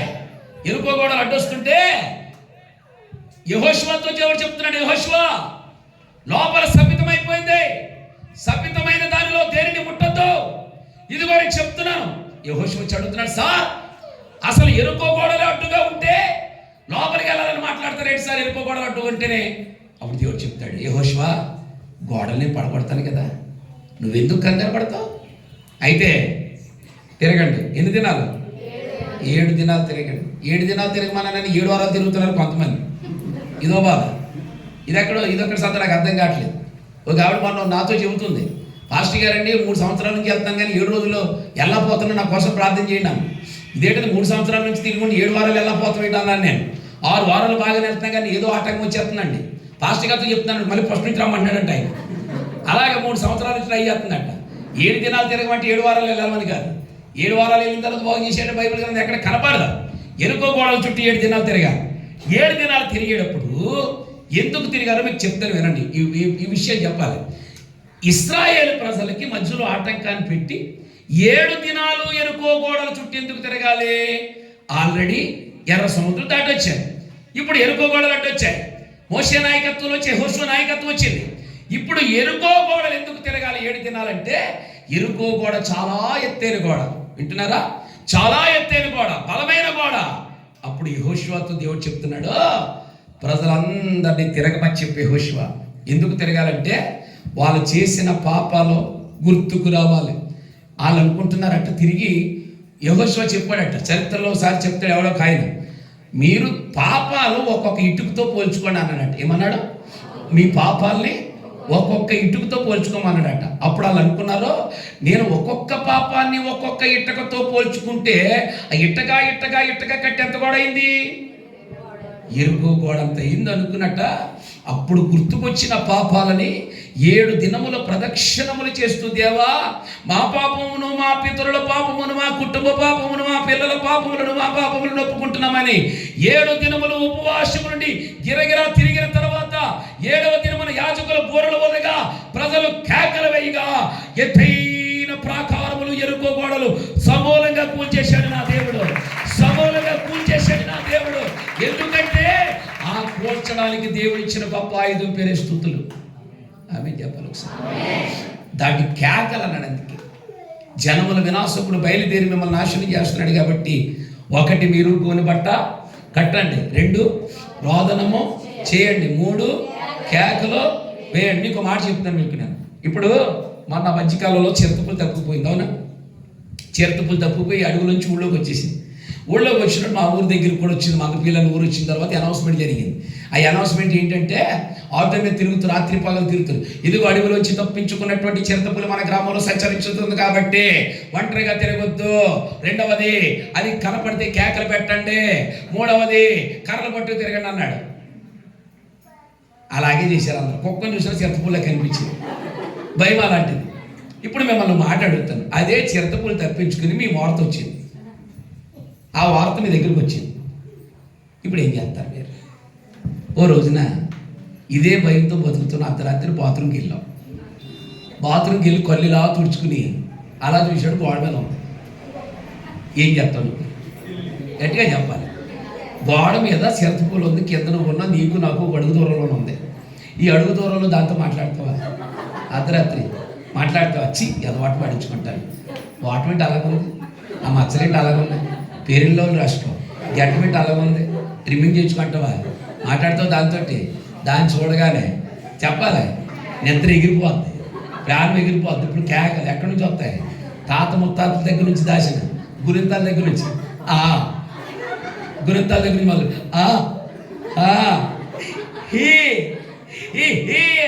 అని కేకలు పెడితే నీ కేకల దెబ్బకే చెప్పాలి, నీ కేకలు తట్టుకోలేక నాకంటే ధైర్యం పొందిదని ఏం చేస్తా చెత్తపోలే ఎవడికి కనపడకుండా ఊరిడిచిపెట్టి పారిపోదు. మీకు మాట చెప్తాను, నీ కేకలకి కనపడే చిరుతపులే పారిపోతే కనపడని సింహం, పొదలోంచి వచ్చిన సింహం, కనపడిన సింహం అయితే ఈ సింహం నీకు కనపడకుండా నిన్ను నాశనం చేస్తుంటే ఇప్పుడు నువ్వు చేయవలసిన పని ఏంటి తెలుసా? హృదయపూర్వకంగా స్తుతులు పలకగలిగితే జనముల వినాశకులు నీ యొక్క నుంచి పారిపోతాడు. గట్టిగా స్తోత్రం చెప్పాలి ఒకసారి, పట్టండి గట్టిగా చెప్పండి. హల్లెలూయా చెప్పాలి. హల్లెలూయా హల్లెలూయా, స్తోత్రం స్తోత్రం స్తోత్రం స్తోత్రం అనే స్తుతులు నీ నోట రాగలిగితే జనముల వినాశకుడు పారిపోతాడండి. హల్లెలూయా, గట్టిగా హల్లెలూయా చెప్పండి ఒకసారి. స్తుతుల సింహాసనం మీద ఆసీనుడైన దేవుడు, స్తుతి స్తోత్రముల మీద ఆసీనుడైన దేవుడు నీ ఇంటిలో కూర్చుంటే వస్తాడు. నిత్యము నీ నోట స్తుతి ఉంచి నీతిమంతుల గుడారములో రక్షణ కూర్చిన ఉత్సాహ సునాదము రావాలి. హల్లెలూయా చెప్పాలి ఒకసారి. నీ ఇంటిలోంచి స్తుతుల కేకలు వినబడాలి. నీ సంఘముల స్తుతులు వెళ్ళగలగాలి. అలా వెళ్ళగలిగితే జనముల వినాశకుడు నాశనం అవుతాడు. హల్లెలూయా చెప్పాలి ఒకసారి. 2 భాగాలు చెప్పినప్పటికీ మీకు మొదటి భాగంలో సింహం, రెండో భాగంలో మనం, మూడో భాగం దేవుడు. ఆమె చెప్పాలి ఒకసారి. బాగా అర్థమవుతుంది పాస్టర్ గారు అన్న వాళ్ళందరూ హల్లెలూయా అనండి. దేవుడు మిమ్మల్ని దీవించును గాక. చాలా సంతోషిస్తున్నారు మిమ్మల్ని చూసి. తలకే తిప్పట్లేదు, తల తిప్పట్లేదు. పడుకోవాలనుకుంటున్నారు కానీ పడుకోవట్లేదు. కొంతమంది పడుకున్నట్టు నటించిన హల్లెలూయా అనే టైంకి వచ్చేస్తున్నారు బయటికి, వచ్చేసి మళ్ళీ పడుకుంటారు. అదొక అభిషేకాలకి, అదొక అభిషేకం. ఈ అభిషేకాన్ని చూస్తున్నాను నేను. సరే, అదో సంతోషం. లాస్ట్ చివరిగా దేవుని పని. అవునుగా, మొదటిది జనముల వినాశకుడు, 2 మనుష్యుడు, 3 ఎవరు? మానవ శక్తి, తర్వాత దేవుని శక్తి. ఇక్కడ వరకు పాయింట్ కంప్లీట్ చేద్దామా? పొదలో నుండి సింహము బయలుదేరి వచ్చుతుంది కదా, బయలుదేరి బయటకు వచ్చినట్టే పేరు పెట్టుకుంది. ఏ పేరు? జనముల వినాశకుడు. ఎక్కడికి వెళ్ళాడు? దేశం నాశనం తర్వాత, పట్టణం నాశనం తర్వాత, గ్రామం నాశనం ఆ తర్వాత, కుటుంబం నాశనం ఆ తర్వాత, వ్యక్తిగత నాశనం. అంటే ఈడు నాశనం చేసుకుంటూ వెళ్తున్నాడు. కాబట్టి ఇప్పుడు మనకిచ్చిన 3 ఆయుధాలు: 1 గోరుబట్ట, తగ్గింపు జీవితం; 2 రోదనము, కన్నీటి ప్రార్థన; 3 కేకలు, స్తుతులు. ఈ 3 పనులు మనం చేస్తే ఇంకా దేవుడు చేయవలసిన ఒక అద్భుతమైన పని ఉంది. తెరవండి యెషయా గ్రంథం, చివరి మాట. యెషయా గ్రంథం 10:34. ఆయన అడవి పొదలను ఇనప కత్తితో కొట్టివేయను. చాలు వదిలేసేయండి బైబిల్. ఇంకా తిప్పుతున్నారు మీరు. వీళ్ళ బూర్లు ఉండమని ఇవ్వాలి వాళ్ళకి. ఇంకా అలా తిప్పుతూనే ఉంటారు, పండుగ వెళ్ళిపోరు. బైబిల్ని చదువుతుంటే టక్కన వస్తుంది చేతికి. నా వైపు చూడండి, నాతో చెప్పండి మాట. ఆయన, అందరూ చెప్పాలి. ఆయన అడవి పొదలను ఇనప కత్తితో కొట్టివేయను. ఈ భాష నాకు చెప్పాలి మీకు. ఆయన చేతిలో ఏముంది? ఇనప కత్తి ఉంది. పాయింట్స్ చెప్పాలి. ఆయన చేతిలో ఏముంది? ఆ కత్తి ఇచ్చుకుని దేని చంపుతాడు? పొదను చంపాలా, సింహాన్ని నరకాలా? గట్టిగా చెప్పాలి. అదే కత్తి నీకు ఇస్తే సింహాన్ని చంపుతావా, పొద నరుకుతావా? అయితే మన దగ్గర ఉన్న తేడా. మన దగ్గర ఉన్న తేడా ఏంటంటే, ఇప్పుడు అదే కత్తి మనకి ఇచ్చారనుకోండి, మన మీదకి వస్తున్న సింహాన్నే చంపేస్తాం. కానీ దేవుడు ఏం చేస్తున్నాడు? పొదే లేకుండా చేసేస్తున్నాడు. పొదే లేకపోతే స్తోత్రం చెప్పడే. మనకి దేవునికి అంత తేడా ఉంది. ఆయన అడవి పొదలని ఇనప కత్తితో కొట్టివేస్తాడు. నేను ఇందాక మీతో చెప్పాను మీకు. మనం గనక మన చేతికి గనక కత్తిస్తే సింహాన్ని ఈ సింహాన్ని చంపేస్తే ఇంకోటి వస్తుంది. ఎందుకు వస్తుంది అంటే ఆల్రెడీ ఏముంది? పొదం. వింటున్నారా? ఇప్పుడు దేవుడు మూలాల్లోకి వెళ్ళి సింహానికి నివాస స్థలమైన పొదని నరికేస్తున్నాడు. స్తోత్రం చెప్పాలి ఒకసారి. చాలా ఫైనల్ పాయింట్స్, చాలా కీలకం, జాగ్రత్తగా వినండి. ఈ పొదని నరికేస్తే సింహం రాదు. పొద ఉంది కాబట్టే సింహం వస్తుంది. ఇప్పుడు అడవి పొదలను ఆయన మనం ఎక్కడి నుంచి ప్రారంభించాం? పొదలో నుండి సింహము బయలుదేరు. లాస్ట్లో చెప్తాను కదా, పొద అనేది అంటే అసలు ఈ పొద పేరే మన హృదయంలో పెరిగిపోతున్న పాపం. ఏ పొద ఇది? పాపం అనే పొద అనండి. పాపం అనే పొద. ఈ పాపం అనే పొద ఉన్నంతసేపు నాశనం చేసే సింహాలు బయటికి బయలుదేరుతూనే ఉంటాయి. వింటున్నారా? అందుకని చంపవలసింది సింహాన్ని కాదు, దానికి నివాస స్థలమైన పొదని కొట్టివేయాలి. ఆమె చెప్పాలి ఒకసారి. అందుకే మీతో ప్రారంభంలో ఎక్స్ప్లెయిన్ చేశాను. పొద అనగా పిచ్చి మొక్కల సముదాయం. ఎవడు దాన్ని పెంచడు, పెంచినా ఉంచడు. ఇప్పుడు చెప్పండి, పాపం అనే పొద పెరుగుతుంటే ఎందుకు ఉంచుకుంటున్నావు? పాపం అనే పొద పెరుగుతుంటే ఎందుకు దానికి నీరు పోస్తున్నావు? పాపం అనే పొద పెరుగుతుంటే అది నీవు పెంచుతున్న మూలనే కదా ఒక్కొక్క సింహం బయటకు వస్తుంది. దేవుడు మూలాలోకి వెళ్తున్నాడు. మూలాలోకి వెళ్ళి పొద నరికేస్తున్నాడు. దేంతో తెలుసా? ఇనప కత్తితో. ఏమిటా ఇనప కత్తి తెలుసా? 2 అంచులు గల వాడి అయిన ఎటువంటి బలమైన ఖడ్గము కంటే గొప్పది ఇనప కత్తి. గట్టిగా సంతోషించాలి. ఆ ఇనప కత్తే దేవుని వాక్యం. ఆమె చెప్పాలి. ఆ ఇనప కత్తే దేవుని వాక్యం. ఈ మధ్యాహ్నం అంటాను నేను, దేవుని వాక్యం అనే కత్తి చేత నీ హృదయంలో ఉన్న పాపమని పొద నరికి వేయబడును గాక.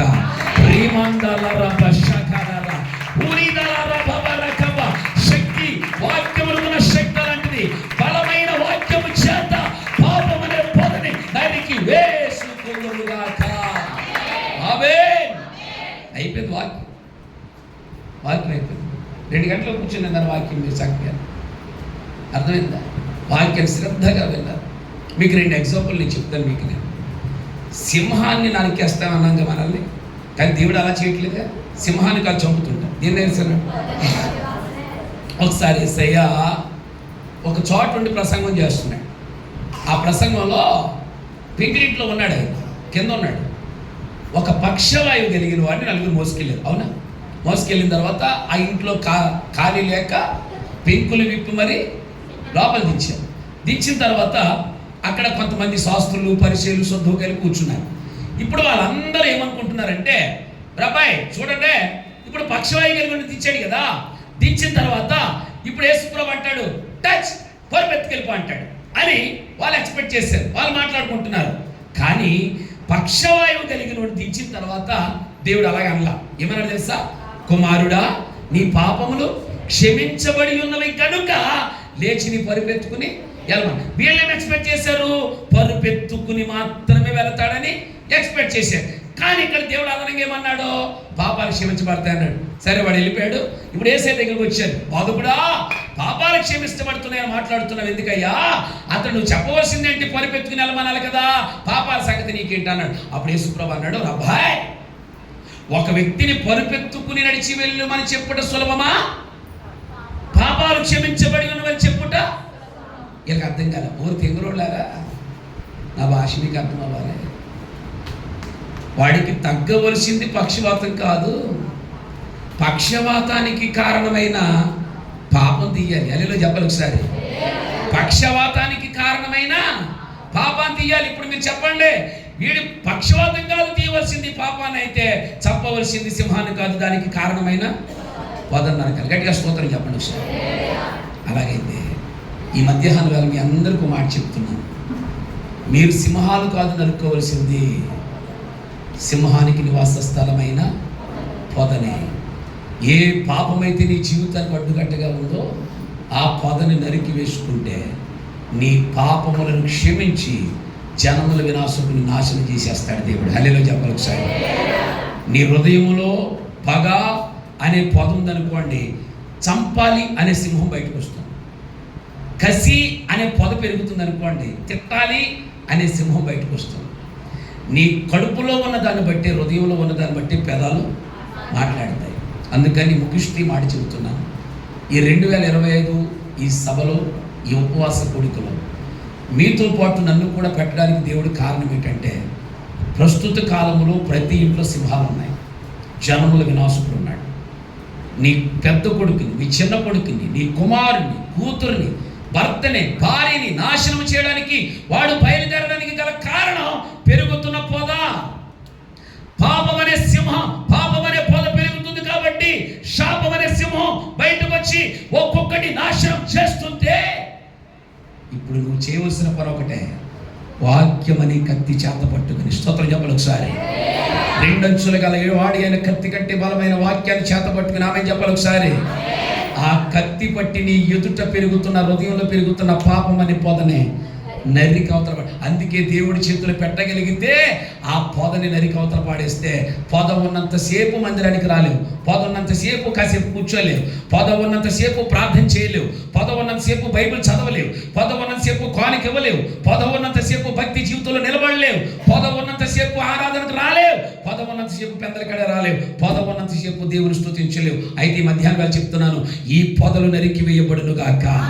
వాక్యమని ఇనప కత్తి చేత నా దేవుని పొద నరికి వేయును గాక. అట్టి ధన్యత పరిశుద్ధాత్మ దేవుడు మనకిచ్చి నడిపించి బలపరిచి కృపతో నింపును గాక. ఆమేన్, ఆమేన్, ఆమేన్, ఆమేన్. థాంక్యూ దేవుని ఆశీర్వదించును గాక. ఇప్పుడు చెప్పండి మొదటి నుంచి. బయటికి రాగానే జనముల వినాశకుని పేరు. ఎక్కడికి? దేశం ఏమైంది? తర్వాత పట్టణం ఏమైంది? తర్వాత ఏమైంది? తర్వాత ఏమైంది? తర్వాత వ్యక్తిగత జీవితం ఏమవుతుంది? ఇందుకై మనం చేయవలసిన 3 పనులు. గోను బట్ట అంటే తగ్గింపు జీవితం, 2 అంటే 3 కేకలంటే శృతులు. ఈ 3 పనులు మనం చేస్తే దేవుడు వచ్చి ఏం చేస్తాడు? ఈనప కత్తి పట్టుకొస్తాడు. స్తోత్రం చెప్పాలి ఒకసారి. ఆ ఈనప కత్తిని ఏం చేస్తాడు? సింహాన్ని చంపడపోతుందని ఇక్కడ సింహాన్ని రాకుండా కారణం ఉండడానికి పాపం అనే పొద నరిగారు కాబట్టే విజయ జీవితాన్ని అనుభవించారు ఇశ్రాయేలీలు. చెరలో నుంచి బయటకు రావడానికి, యెరూషలేములో నివసించడానికి కారణమైతే మీ నివాసాలలో సంతోషంగా ఆనంద గృహాల్లో ఉండాలని బ్లెస్ చేస్తూ ఆశీర్వదిస్తూ మాటలు ముగిస్తున్నాను. ప్రభు కృప మీ అందరికీ తోడే నడిపించును గాక. అందరూ లేచి నిలబడండి అందరూ కూడా. ముందు లేచిన వెనకాల